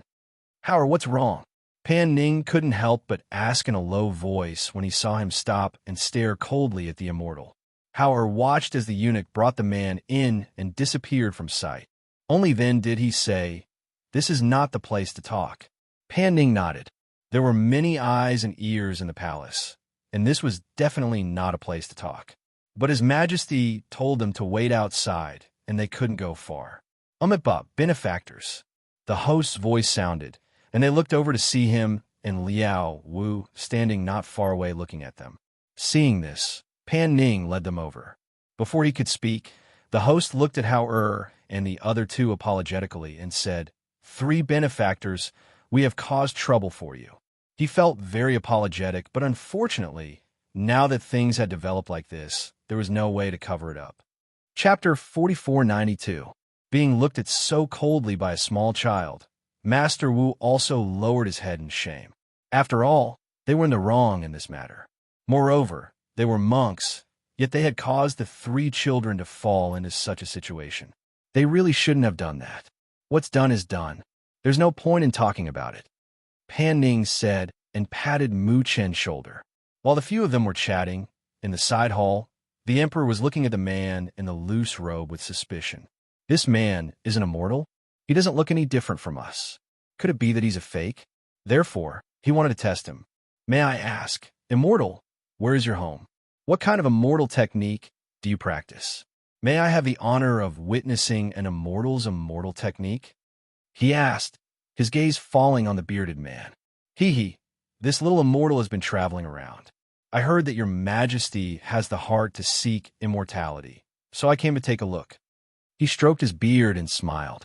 Looking at the emperor, he said, if your majesty wants to see this little immortal's immortal technique, there's nothing wrong with that. After all, your majesty is the true dragon, the son of heaven. What's the harm in having a look? As he spoke, he smiled and placed one hand behind his back and the other behind his back. As the aura on his body surged, he slowly flew up into the air. Below his feet, a cloud of white clouds condensed, making him look like an immortal and otherworldly being. An immortal. He's really an immortal. Even the emperor couldn't help but suck in a breath of cold air when he saw this scene. He was so excited that he stood up. This was the first time he saw an immortal in the legends. Immortals could really ride the clouds. How extraordinary! Even the old man standing next to the emperor narrowed his eyes when he saw this scene. Obviously, this was the first time he saw an immortal in the legends. Immortal, may I ask how to live forever? He couldn't wait to ask. Hearing this, the immortal's heart skipped a beat. His eyes flashed, and he stroked his beard. With a wave of his sleeve, an alchemy cauldron appeared at the side of the hall. Looking at the huge cauldron that appeared out of thin air, the emperor was even more convinced that this was an immortal. Besides immortals, who else could make such a huge thing appear out of thin air? Immortal, this is... He asked in confusion. He slowly descended, and the white clouds under his feet disappeared. He stood with his hands behind his back and said unhurriedly, this is this immortal's alchemy furnace. If your majesty wants to live forever, this immortal only needs to refine a pill for you to live forever. However, but what? The emperor quickly asked. The immortal looked at the emperor and said with a smile, it's just that the medicine in the mortal world is not spiritual medicine and cannot be used at all. Even if this immortal wants to help your majesty achieve longevity, I am powerless. Hearing this, he was stunned and hurriedly asked, then what should we do? Is there any other way? Immortal, please help me achieve my wish of immortality. I can promise you the position of Grand Preceptor. I can promise you endless wealth and supreme status. He stroked his beard, glanced at him, and said, if your majesty really wants to live forever, this immortal has a way. Moreover, I just saw an excellent medicinal primer. What medicinal primer? Immortal, please tell me. No matter what it is, I will definitely get it. He said hurriedly. Chapter 4493. Hearing this, not to mention the emperor, even the silent old man's pupils constricted. Clearly, he did not dare to believe it. Refining a child into a pill? How could that be? The emperor was stunned. He looked at him and did not speak for a long time. Refining a 3 to 4-year-old child into a pill? This kind of thing was too bloody and cruel. He had never even thought of such a thing. Although he wanted to live forever, he was not a fatuous ruler. Even if he was the emperor, he would not dare to do such a thing that would anger the heavens and the people. Immortal, you said that refining the 2 children into a pill would allow me to live forever? He frowned and looked at the immortal in front of him. They are just 2 children who look better. How could they have such a miraculous effect? Moreover, refining people into pills, this is... He did not dare to speak of evil arts. After all, he was afraid of angering the immortal in front of him. Your Majesty, even if you are the emperor, you can't see that the 2 children have innate spiritual energy. They are spiritual embryos with great nourishment. Such spiritual embryos are hard to come by. There was a hint of excitement in his eyes. Thinking of the 2 children, he could not help but swallow his saliva. The emperor looked at his expression and his heart moved. He gradually calmed down. His originally excited heart cooled down as if a bucket of cold water had been poured over it. He smiled and said, Immortal, how about this? You must be tired from the journey. Go and rest first. I will think about this later. All right. However, Your Majesty, you must take good care of those 2 children. He put away the pill furnace and said worriedly. He did not think of anything else. He felt that if a mortal wanted to live forever, why would they think of anything else? However, He did not think that, as the emperor of a country, he was not a fatuous ruler.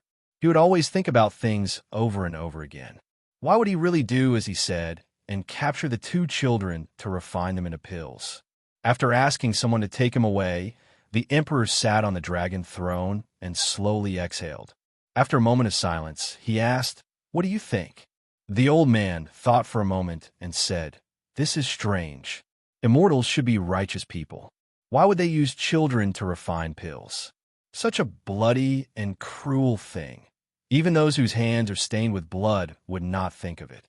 Moreover, why would it be those two children?" The old man paused and hesitantly said, "Also, I have been observing the Celestial."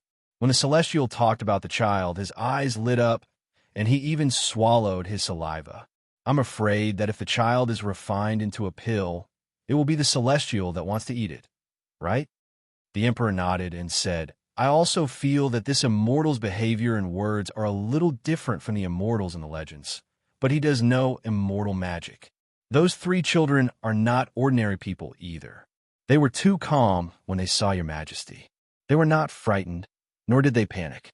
They are not ordinary people. Your majesty, why don't you get more information from them?" The old man suggested. Hearing this, the emperor pondered for a while and had an idea in his heart. He called for someone to bring Pan Ning and the others over. Pan Ning, who was talking to the host, heard the summons. He bowed to the two of them and walked back with the three children. The host and Nothingness thought for a moment and followed. "Why are you here too?" The emperor glanced at the host and Nothingness, who followed behind, and raised his eyebrows. Chapter 4494. The emperor glanced at them and said, "Since you're here, stand at the side and listen." As he spoke, he looked at the three children standing in the middle. His gaze swept past Hao and landed on the two little ones. What was so special about these two children? They actually said that they could live forever if they were refined into elixirs. He felt strange. If he really refined these two children into elixirs, would he still be able to swallow the elixirs?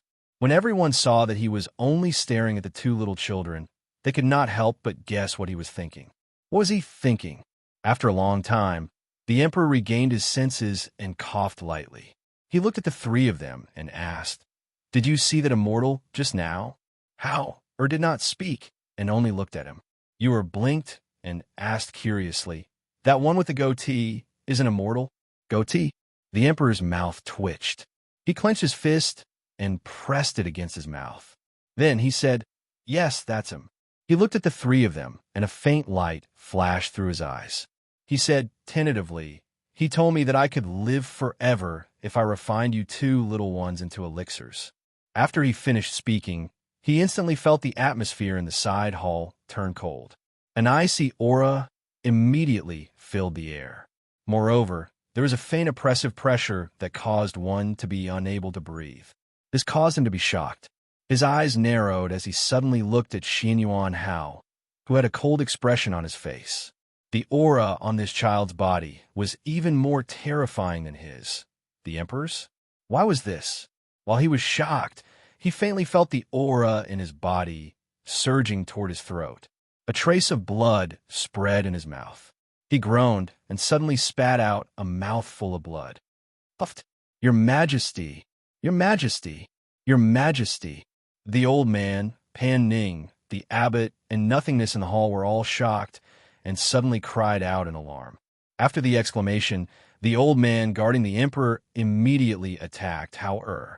However, he didn't expect that before he could even get close to Hao, he was sent flying by Hao's flick of his hand.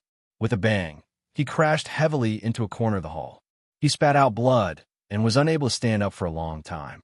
Pan Ning's face changed. He hurriedly called out and said anxiously, "Hao, calm down." "Big brother."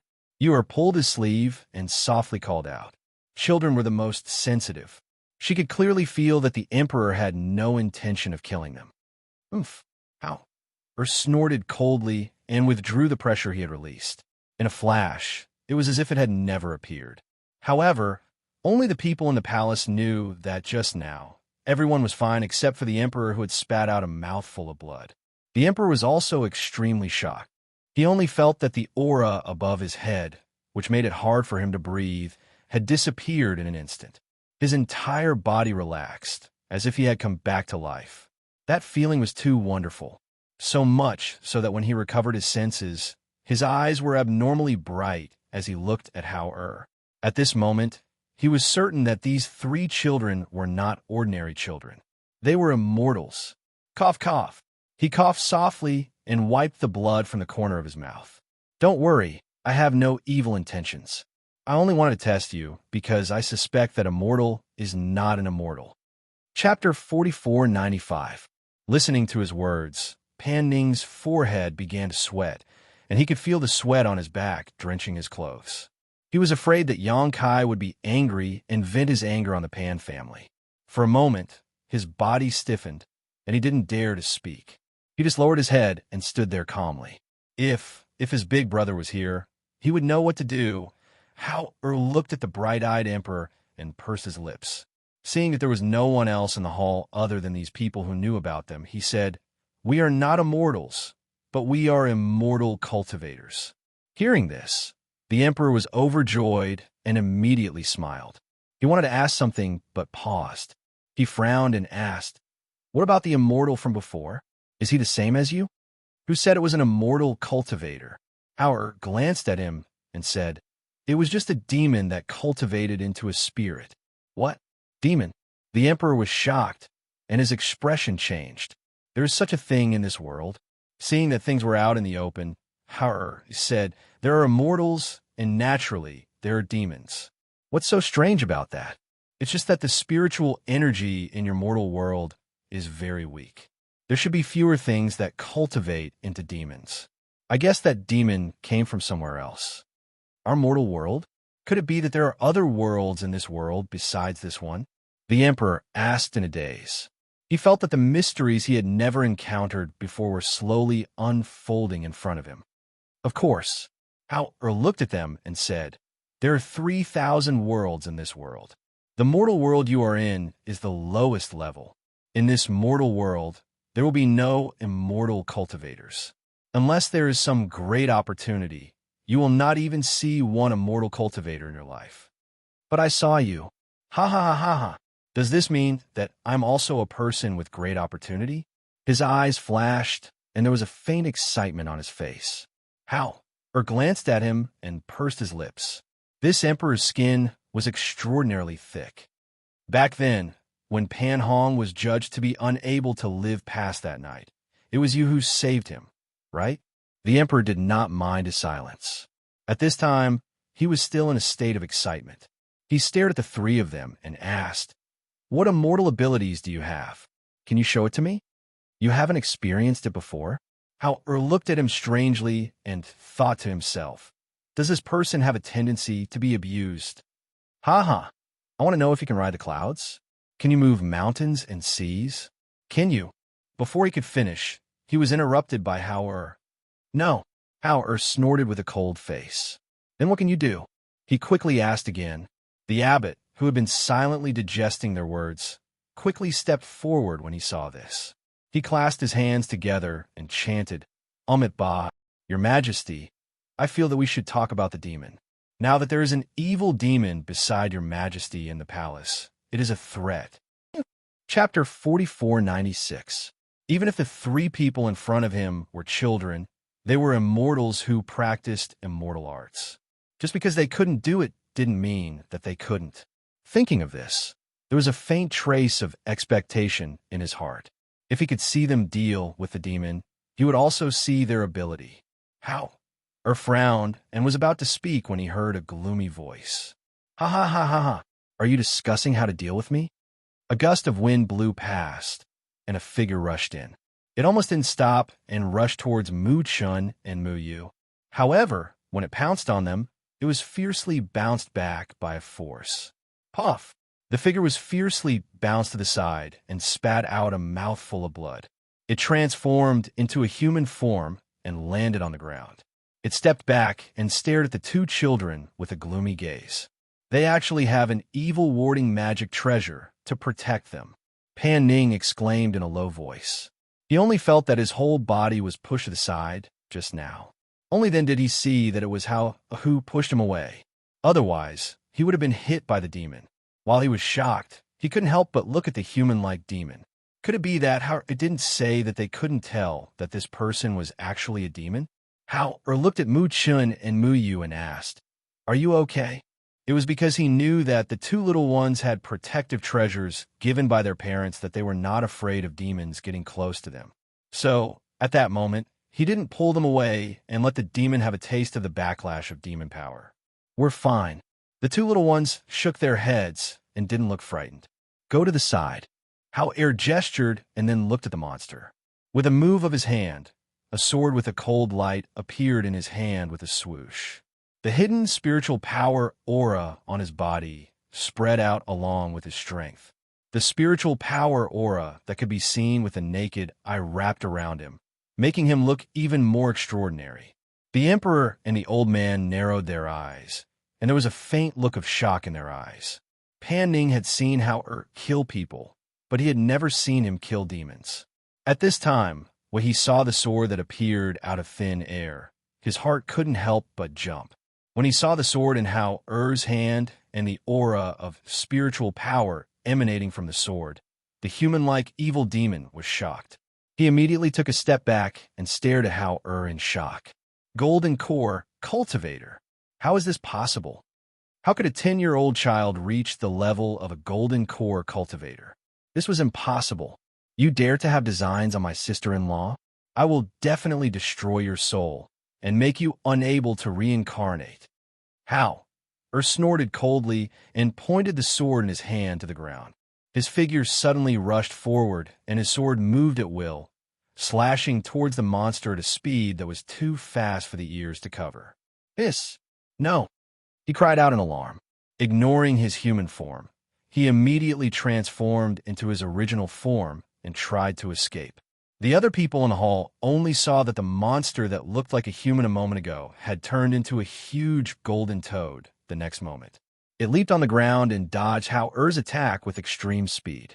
Whoosh! Bang! Chapter 4497. Your Majesty! Your Majesty! The abbot and Pan Ning's expressions changed as they cried out in alarm. The emperor did not expect the monster to charge at him. He instinctively retreated to avoid it, but his body seemed to be controlled by a force and could not move. At the same time, the old man beside the emperor rushed forward and slashed at the golden toad with the sword in his hand. However, there was only a clanging sound. When the sword in his hand was deflected, he was also sent flying. Bang! The old man was sent flying violently and crashed into a corner. When he looked up, he saw the golden toad hugging the emperor's body. The next moment, it let out a sinister laugh and instantly turned into a ray of light and disappeared before everyone's eyes. Your Majesty! The old man was shocked and stood up by supporting himself against the wall. The imperial guards outside rushed in, and the commander shouted in a deep voice, "Who dares to assassinate in front of the palace? Arrest them!" "Stop!" Pan Ning shouted anxiously and quickly shielded behind him. He faced the Imperial Guard commander and said, "It's a misunderstanding. It's just a misunderstanding. No one is trying to assassinate you. You may leave." The old man wiped the blood from the corner of his mouth and ordered the Imperial Guard commander. Seeing the old man speak, the Imperial Guard commander hesitated for a moment. Just as he was about to leave, he heard the emperor's voice. That laughter was a little strange, causing the hearts of everyone in the hall to inexplicably tighten. This was especially so for the few people who had seen the demonic creature pounce toward the emperor and disappear into his body. Their expressions were exceptionally grave. "It's not a misunderstanding. These people are definitely trying to assassinate me. You arrest them." The emperor, who had originally closed his eyes, opened his eyes and said sinisterly. His expression was somewhat strange and excited, causing Pan Ning, the abbot, and the old man's hearts to sink. Was the emperor being controlled by an evil monster? However, before they could recover from their inconceivable shock, they heard the Imperial Guard commander respectfully reply, "Yes, arrest them all." With that order, the Imperial Guards rushed out and quickly restrained the abbot and Pan Ning. When they got close to Pan Ning, The Imperial Guard were repelled by Pan Ning, and he shouted in a deep voice, "It's not what you see. They won't listen to you. They will only listen to the Emperor. However, the Emperor has been possessed and controlled by that demon." Howard said calmly. His cold little face was indifferent, but he held his sword and stood in front of his younger brother and sister. His mind was quickly thinking of a solution. "All of you back off," shouted the old man in a deep voice. The old man was the Emperor's trusted aide, and his words usually carried a lot of weight. However, at this moment, the Imperial Guard commander hesitated. "Leave the two young ones alive. As for the rest, kill them on the spot." The Emperor's gloomy voice sounded at this moment, undoubtedly causing the already tense atmosphere in the hall to become even more tense. Yes, the Imperial Guard no longer hesitated. He drew his sword and attacked Pan Ning and the others in the hall. Even if they had doubts, a saint fate was a saint fate. They only needed to carry it out. There was no need to question it. Seeing the sword coming towards him, Pan Ning sucked in a breath of cold air. He had no weapon in his hand, so he could only retreat. However, he bumped into Hao who was behind him. Chapter 4498. Come and kill him. The worst result is to drag this unlucky emperor down with you.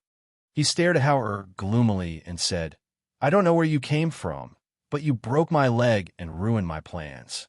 I will take revenge for this." Pan Ning and the old man stepped forward to block the door, and Lord Wu also went to help. The abbot looked at Hao and asked worriedly, "Is there any way to force that monster out of His Majesty's body?" "That's His Majesty. We can't let anything happen to him." Yu's cunning eyes turned slightly. She took out something from her body and handed it to her brother, saying, "Brother, use this. Don't take it off." Hao shouted. At the same time Yu took off the protective magic treasure on her body, the atmosphere in this side palace hall became a bit colder. Faintly, there was a bit of ghostly voice that entered their ears. "Hiss! This!" The abbot was also stunned. Even though he was the abbot of the Emperor Temple, he had never experienced such a situation. Where did those souls come from? One by one, they floated in the corner of the side palace, emitting faint sounds from their mouths. Yu also didn't expect that so many ghosts would appear when she took off the treasure on her body. She immediately put it back on. "How?" Took a deep breath and said seriously to Mu Chun and Mu Yu, "Didn't I tell you to remember my words? Don't take off the things on your body. Once those ghosts get close to you, I won't know how to save you if father and mother are not here." "Brother, I'm sorry." Yu lowered her head. She didn't want to cause trouble. She just wanted to help her brother force out that golden toad demon. After all, if she had the treasure on her body, that golden toad demon wouldn't dare to attach itself to the Emperor. You have to remember that no one's life is more precious than yours. No matter what, you have to put your own safety first, Hao said. After glancing at the two, he stared at the Emperor. The next moment, he condensed a breath in his hands and attacked fiercely. The golden toad didn't even think before it tried to block the attack. However, its strength was no match for a golden core cultivator, not to mention such a small freak. In its panic, it was tied up by a rope, and its entire body was tied to the dragon throne, unable to move. "What do you want?" He stared at Hao approaching step by step and couldn't help but panic. He immediately shouted, "Guards! Help! Help!" Marquis Chi was worried that something would happen to the three children because of Pan Hong's visit, so he invited him into the palace to say a few words.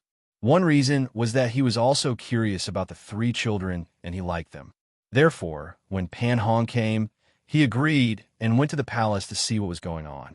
Unexpectedly, when he arrived at the side chamber, he saw a group of Imperial guards outside banging on the door. Inside the side chamber that was closed, the Emperor's cry for help could be heard. His face immediately changed. He strode forward and asked in a deep voice, "What happened? Who dares to kidnap His Majesty?" "My lord." When the Imperial Guard saw him, he hurriedly stepped forward. The Pan family's second young master and the head steward are all inside. "I don't know why they're holding the Emperor hostage, but the doors are locked. We're afraid that if we rush in, they'll harm the Emperor. We don't know what to do, so we asked the Marquis to decide." Chapter 4499. Hearing this, the Imperial Guard waved his hand to signal for everyone to retreat. He stepped forward and shouted, "Pan Ning, what's going on with you? Why aren't you opening the door?" "My lord, we have no intention of harming His Majesty. It's just that this matter can't be explained in a few words. In order to prevent the Imperial Guard from accidentally injuring people, we can't open the door," Pan Ning replied from inside. Looking at the Emperor who was tied to the dragon throne, he couldn't help but ask anxiously, How is it? Doing such a thing, even if His Majesty was possessed by an evil spirit, was still a great disrespect. He was risking the lives of the entire Pan family here. Moreover, there were ghosts floating in the air that could be seen with the naked eye. It was really frightening. "Bastard, why can't I open it? Open the door and let this Marquis in. Otherwise, you won't be able to bear the consequences of frightening His Majesty." Marquis Chi shouted from outside. Seeing that no one responded for a long time, his face darkened and he took a step back.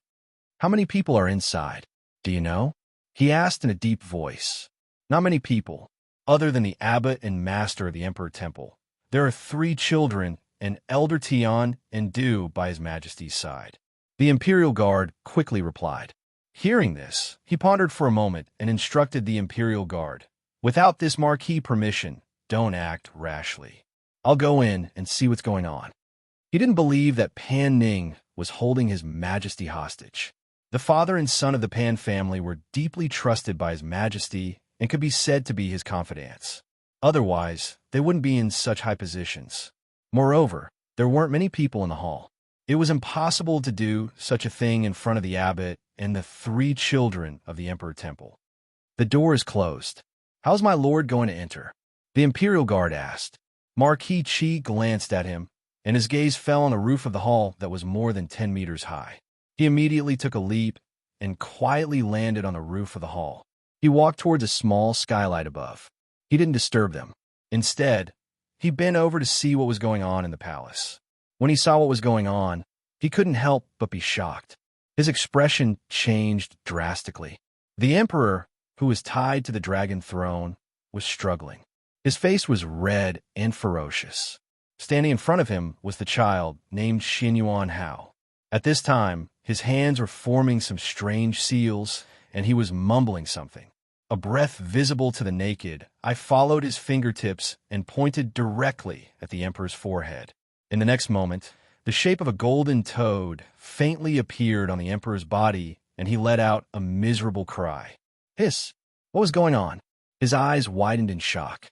The scene in the palace had long exceeded the scope of his understanding. "Ah!" A shrill scream came out of the Emperor's mouth. The image of a golden toad appeared on his body. Perhaps unable to bear the pain, the golden toad attached to the Emperor screamed. In the next moment, a light flashed and escaped toward the palace door in front of him. Trying to escape, Hauer snorted coldly. He threw out a silver net in his hand and caught the golden toad tightly. The more the golden toad struggled, the tighter the silver net became. It was so tight that bloody marks appeared on the toad's body. "His Majesty!" The old man quickly went forward to help the fainted Emperor. He quickly untied the rope on his body and pinched his Rinzhong point, but he couldn't wake him up. Chapter 4500. However, his composure was relatively good, and he quickly calmed down. Looking at the chaotic side hall, his gaze fell on Hauer, but he asked Pan Ning, "Pan Ning, what's going on? What is this thing? And those? How did it appear?" Some of the Een souls floating in the corner were dressed in white, with long hair draped over their shoulders. Their faces were pale and lifeless, while others had their heads drooped, making it impossible to see their faces clearly. They let out faint voices. Even someone like him, who didn't believe in ghosts and evil, couldn't help but feel his heart skip a beat when he saw this scene. There were really ghosts in this world. "Why are you still here? Do you want me to destroy your souls?" Hauer shouted coldly. The spiritual aura on his body attacked with pressure. Those ghosts who were still floating and unwilling to leave immediately screamed and disappeared in the side hall in the next moment. As those ghosts dispersed, the cold atmosphere in the hall also eased a little. Pan Ning and the others saw this and could not help but secretly breathe a sigh of relief. After a while, Pan Ning explained simply, "My lord, the so-called immortal that His Majesty invited into the palace is a demon. He attached himself to His Majesty, and that's why the previous incident happened. I didn't expect that there are demons in this world, and it's a golden toad demon." Marquis Chi vaguely guessed something, looking at the huge golden toad tied up in the silver net on the ground. His eyes could not help but move slightly. That silver net seemed to be a treasure. Xin Yuan Hao, who was about 10 years old, was indeed not simple to be able to subdue this demon. Little immortal, His Majesty has been possessed by that demon. Will something happen to him? The old man could not help but ask worriedly when he could not wake the emperor up. He just had a few breaths of essence sucked out. He won't die, Howard said. He was about to go forward and ask where the golden toad came from when he was stopped by Pan Ning. How? Can you wake His Majesty up first? If he doesn't wake up, I'm afraid this matter can't be resolved later. Hearing this, Hao stopped and looked at Mu Chun, saying, "Chingo, and wake him up." "All right." Mu Chun responded, his little face calm. He walked up to the dragon throne, condensed a bit of spiritual energy in his hand, and pressed it between the emperor's eyebrows. After a while, the emperor woke up. "Your Majesty." Seeing this, the old man was relieved and bowed to Mu Chun gratefully. "Thank you, little immortal. What happened just now?" The emperor was stunned. He did not remember what had happened just now. He only felt that he was very weak and did not have the strength to speak. Only then did the old man tell him what had happened in a low voice. "Young almsgiver, how should we deal with this demon?" The abbot looked at Hao and asked. He was worried that if the demon escaped, it would cause trouble everywhere. Hao didn't say anything. He just walked up to the golden toad and asked coldly, "Where did you come from to the mortal realm?" However, the golden toad didn't make a sound. It just stared at him with hatred. Seeing this, Hao turned his palm and a sharp sword pierced into the leg that wasn't cut off. "Speak." The sharp sword pierced through and green blood seeped out. A miserable shriek came from the mouth of the golden toad. Are you going to speak or not?" Hao pulled out his sword and prepared to stab down again. Even a Marquis of Qi couldn't help but be startled when he saw that indifferent expression and cold gaze. Chapter 45:01. When the golden toad saw that the sword was about to stab down again, it hurriedly opened its mouth and asked tentatively, "If I tell you, can you spare my life? I promise that I will leave this place and never appear in this mortal world again." If it had known that there was such a little freak in this unremarkable mortal world, how would it have dared to be so rampant here? Right now, it was scared witless by this little youth in front of it. It was terrified from the bottom of its heart. How eyes flashed as he stared at the golden toad and said, "That depends on whether I am satisfied with what you say." After he finished speaking, he saw that everyone in the hall was staring at them from the corner of his eye. His heart moved, and he called out, "Chinner, you come here." When the two little fellows heard this, they trotted to his side. They saw that their big brother had set up a barrier with a wave of his hand, isolating the line of sight and sound so that the people outside the barrier could not see or hear what they were saying. "Big brother, can't we let them hear?" You asked doubtfully. They're only mortals in the end. It is not good for them to know too much about cultivation. Howard looked at the golden toad and said, "You can speak now." Hearing this, the golden toad was delighted, thinking that it had won a chance of survival. It immediately said, "I am a golden toad formed after cultivating for 500 years. I snuck out from the Floating Fate Immortal Island." Floating Fate Immortal Island? Where is it? How far is it from here? Howard hurriedly asked. That is a place isolated from the mortal world. It is a place for cultivators. I am not a flying demon, so it took me more than 2 months to come here from there. The golden toad quickly said, "However, if you have an aircraft or a flying sword, it will only take about a month to reach the Floating Fate Immortal Island from here. Moreover, I drew a map after coming out of the Floating Fate Immortal Island. If you follow the map, you will be able to reach the Floating Fate Immortal Island." It looked at Howard and begged for mercy. "I have already told you everything I know. Please spare my life. Where is the map?" Howard asked. The golden toad paused for a moment before opening its mouth and spitting out a Chinkoan bag. The map is inside. Our opened it and confirmed that there was a map inside. He glanced at it and kept it.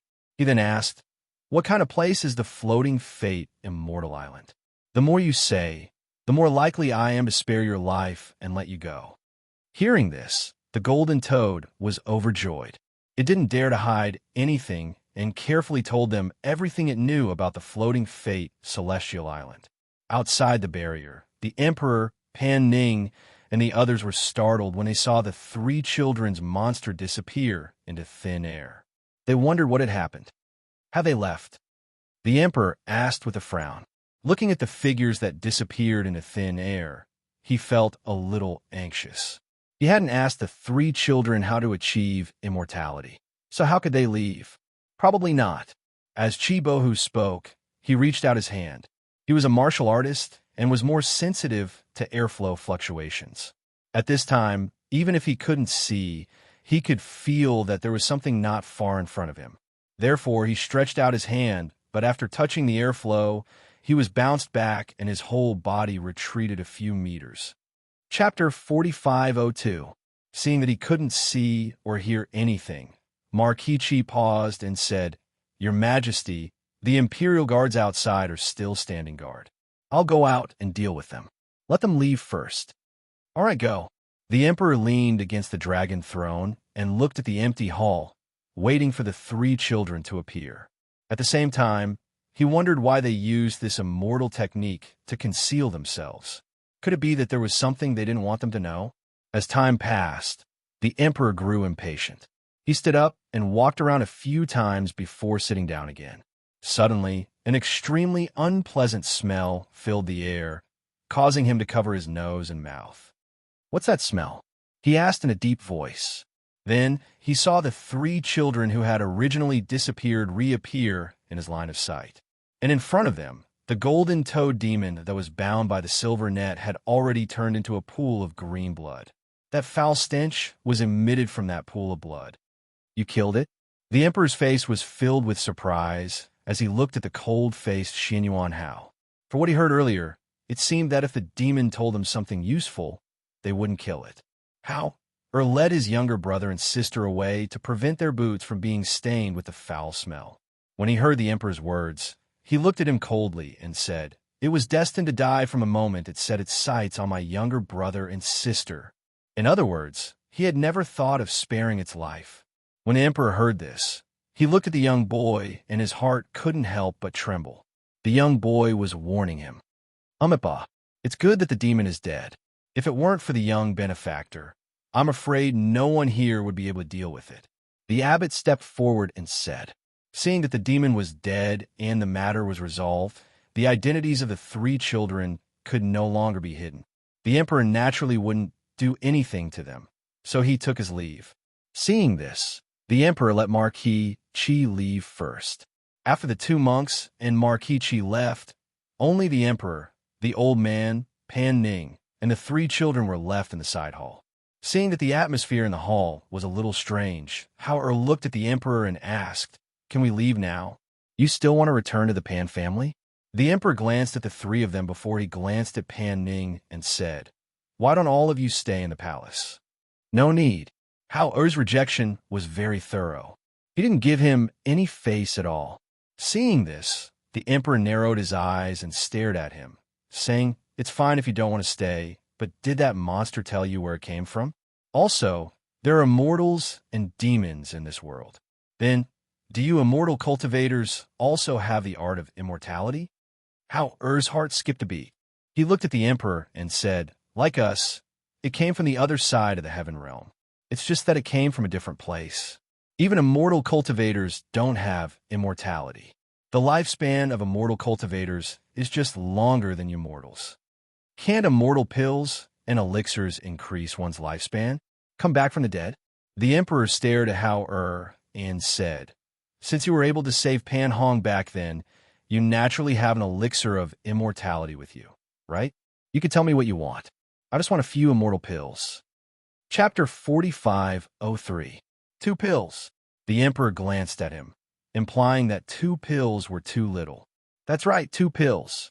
One is an antidote pill that can cure hundreds of poisons, and the other is a pill that can save one's life in a dangerous situation.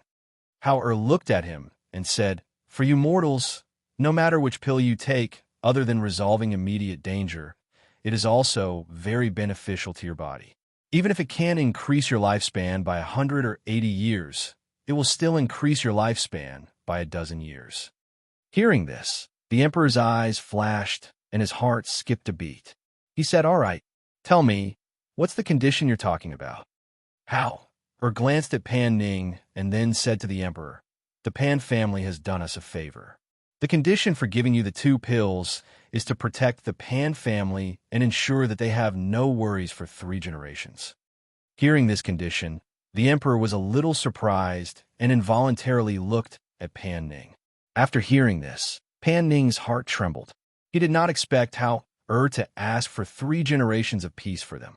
This was a very deep friendship. "No problem." The emperor looked at Hao and said, "The Pan family has always been highly valued by me. I can guarantee that they will have no worries for 3 generations.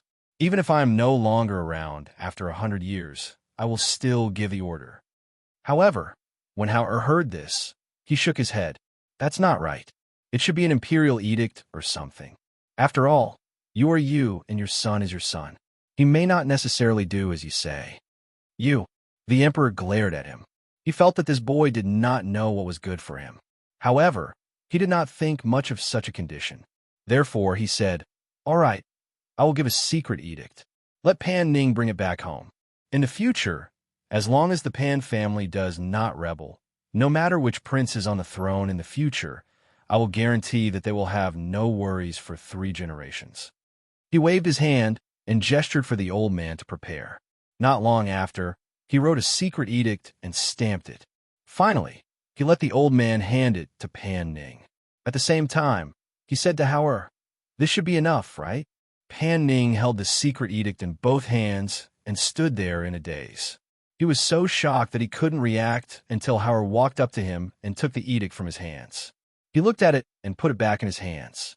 Only then did he come back to his senses and hurriedly kneel down. "On behalf of the 3 generations of the Pan family, this subject thanks your majesty for your boundless kindness." His hands were trembling as he held the secret edict. He had never thought that he would obtain such a precious treasure on this trip to the palace. When the emperor saw Hao checking the imperial edict, he gritted his teeth and thought to himself, what kind of parents would raise such a son? How infuriating. He was the ruler of a country. Could it be that he would lie to him? He actually went to check the authenticity of the imperial edict? How annoying. All right, get up and stand aside." The emperor waved his hand and looked at the boy. Hao then took out 2 small bottles from his space and handed them forward. He said, "These 2 pills are very precious. Even in the cultivation world, they are priceless treasures." After taking the pills, the emperor looked at the name written on the bottle and saw 2 words at the bottom of the bottle. He muttered softly, "Ghost Doctor?" He looked at Hao and asked, "Who is this ghost doctor?" Chapter 4504. From a moment he said those words, the emperor knew that they wanted to leave. Hearing him say this, he wasn't surprised and just nodded. "I understand." He looked at Pan Ning and said, "You take them back." "Yes," Pan Ning replied.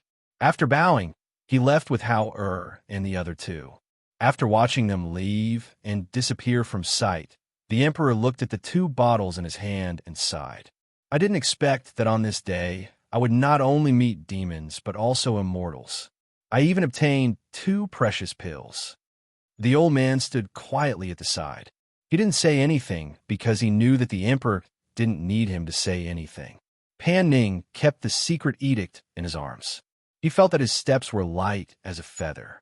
It wasn't until he left the palace and got into the Pan family's carriage that he let out a sigh of relief. He looked at the 3 children and stood up to bow to them. There were thousands of words in his mind, but in the end he only said, "Thank you." Hao supported him and said, "There's no need for that. We're just returning the favor." The carriage went all the way to the Pan family. Pan Ning sent the 3 children back to the southern courtyard first, then hurriedly ran to find his grandfather, father, an eldest brother, to tell them what had happened. In the Pan family study, when they heard Pan Ning's words and saw the imperial edict spread out in front of them, the masters of the Pan family were all shocked, speechless. They actually asked for such an imperial edict for them. The Pan family's patriarch looked at the imperial edict in shock. His heart was filled with indescribable gratitude and disbelief. I didn't expect them to really be immortals. Our Pan family is so lucky, Father Pan said excitedly. Even a usually calm Pan Hong was shocked when he saw the imperial edict. To the Pan family, this imperial edict was a treasure that couldn't be any more precious. 3 generations of the Pan family would be worry-free. This was no ordinary grace. Listen up.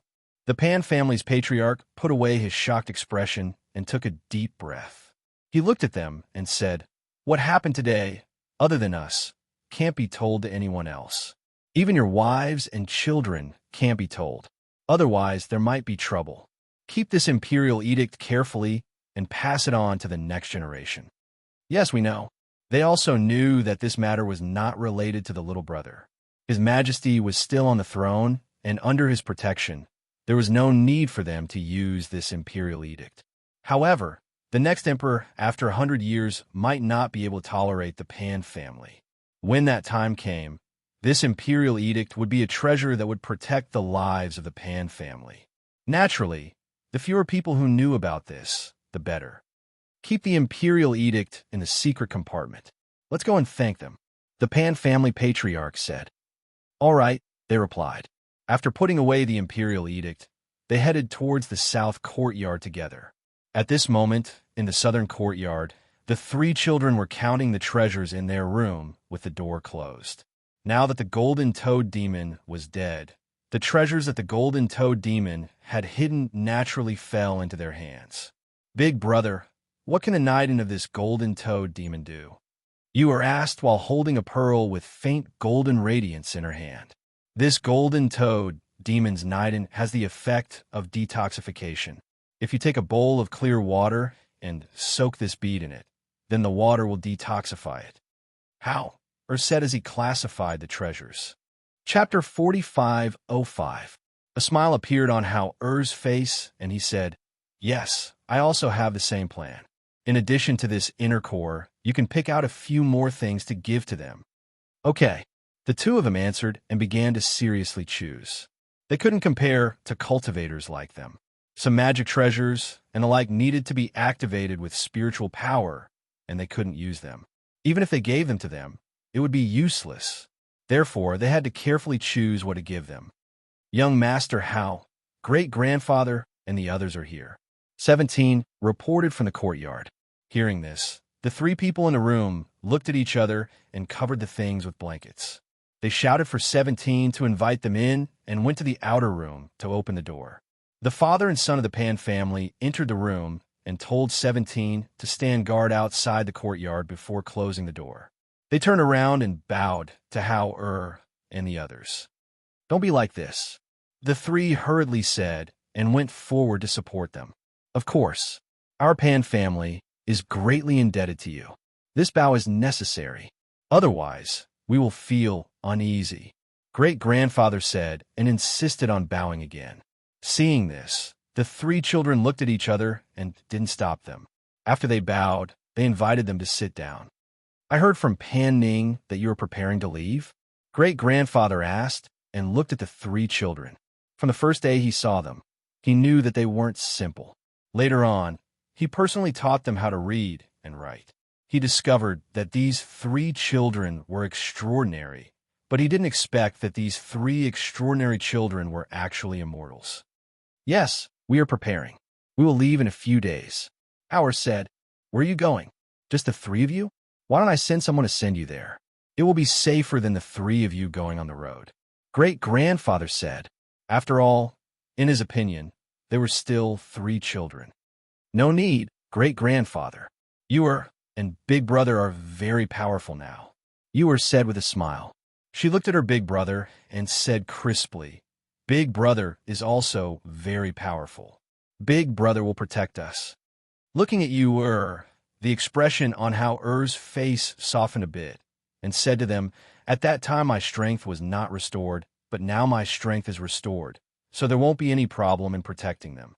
As he spoke, he looked at Pan Hong and said, "Uncle Hong, I can't treat your leg, but if there's a chance in the future, we'll ask her to treat your leg."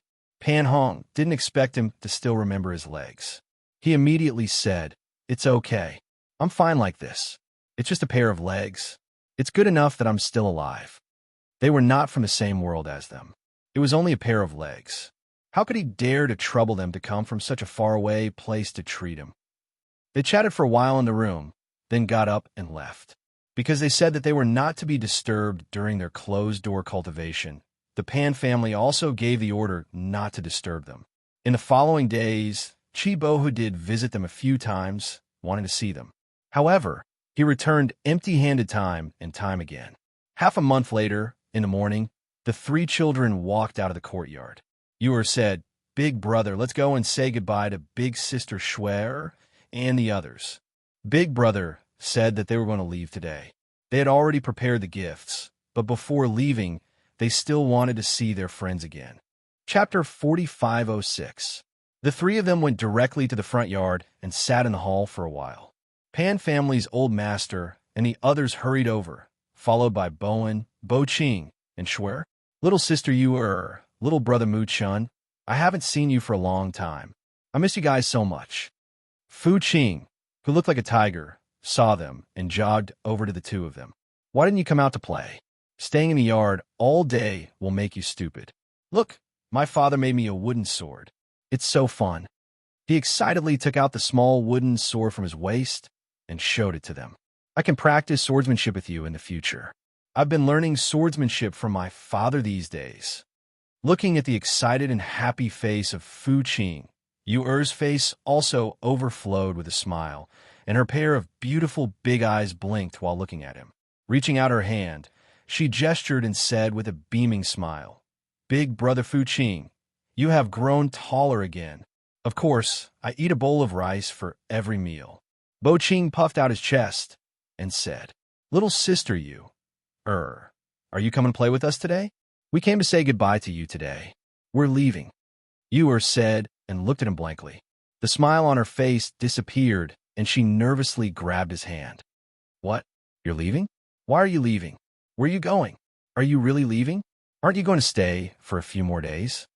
Bowen also came forward and looked at them with reluctance. "I also don't want you to leave." Schwer also grabbed Yuer's hand, her eyes red.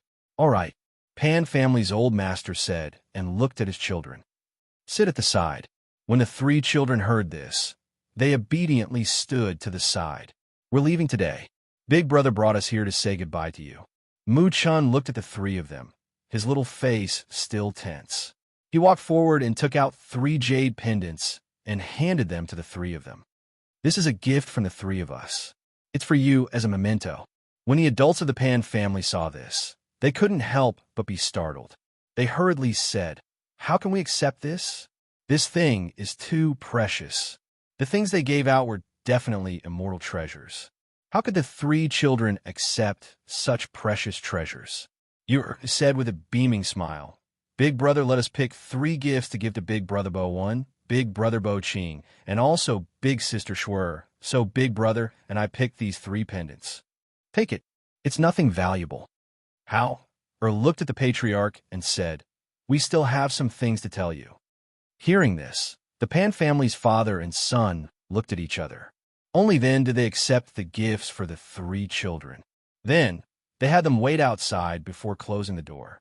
Hauer handed over a box and said, "This is the golden toad, Demon's Nidin. Soak it in clear water and it will cure all poisons. Keep this Nidin and don't let anyone know about it." He paused and said, "We're giving these 3 things to Bo Ching and the others. It's best to tell them not to tell anyone about it, so as to avoid unnecessary trouble." The Pan family's father and son didn't expect that they would actually give them these treasures. For a moment, they didn't know whether to accept or not. Chapter 4507. "All right, then we'll accept it. We'll take good care of this treasure. Thank you very much," the old master said solemnly and put the small box into his arms. He thought for a while and said, The three of you are on the road. Even if you have good skills, I'm worried that there will be people with bad intentions. You have to have an adult by your side." He paused and thought for a while before saying, 17 has been by your side for more than a year. Why don't you let him go with you? If anything happens along the way, he can take care of it. If you reach a safe place and don't want him to stay, he can come back. If you want him to stay, he can stay by your side to take care of you." Howard thought for a while and nodded. "All right, let's let 17 follow us." When the Pan family saw this, they smiled. Pan Ning said, "I'll prepare the carriage for you." "All right," Howard replied. After he left, Fu Qing and the others ran in again. "Are you really leaving? Will you come back in the future?" Bowen couldn't help but ask. They had been with their friends for more than a year. They thought that they would grow up with them here, but they didn't expect that they would suddenly leave. "If there's a chance in the future, we'll come back," Howard said. When I become more powerful and no longer need anyone to follow me, I'll come back to see you." Ewer said with a smile. "Practice your martial arts and swordsmanship well. Don't be too weak." Muchen looked at Fu Qing and said, he wouldn't say that he was reluctant to part with him, but for a friend who had been with him for so long, he was still reluctant to part with him. When Fu Qing heard this, his eyes reddened and tears fell. Sob. "Don't worry, I'll definitely practice my martial arts and swordsmanship well. When we meet again, I'll be able to beat you." Muchen's face was tense. He glanced at his crying face and said proudly, "Don't think about beating me. You won't be able to." The children were talking in the hall. First Madam and Second Madam, who hadn't been called, also came in. When the butler came to inform them that the carriage was ready, Howard and the others bid farewell to them again. "Safe journey," the Pan family members said as they sent them off. After watching them enter the carriage, Pan Ning said, "There's some food in the carriage for all of you. You can eat on the way." Then, he said worriedly, 17, take good care of them on the way. They will be your masters in the future." "Yes," 17 replied. He looked at the people of the Pan family and said, 17 will protect the three masters." Under the reluctant gazes of the crowd, 17 slowly drove the carriage away. Watching the carriage slowly move away until it disappeared into the street, Fu Qing pulled his father's hand and looked up to ask, "Father, will they come back? Will we see them again in the future?" Pan Ning sighed in his heart. He picked up his son and looked into the distance. "They're not the same as us. Immortals and mortals were different. To be able to interact with each other for so long and form such good karma was already something unimaginable.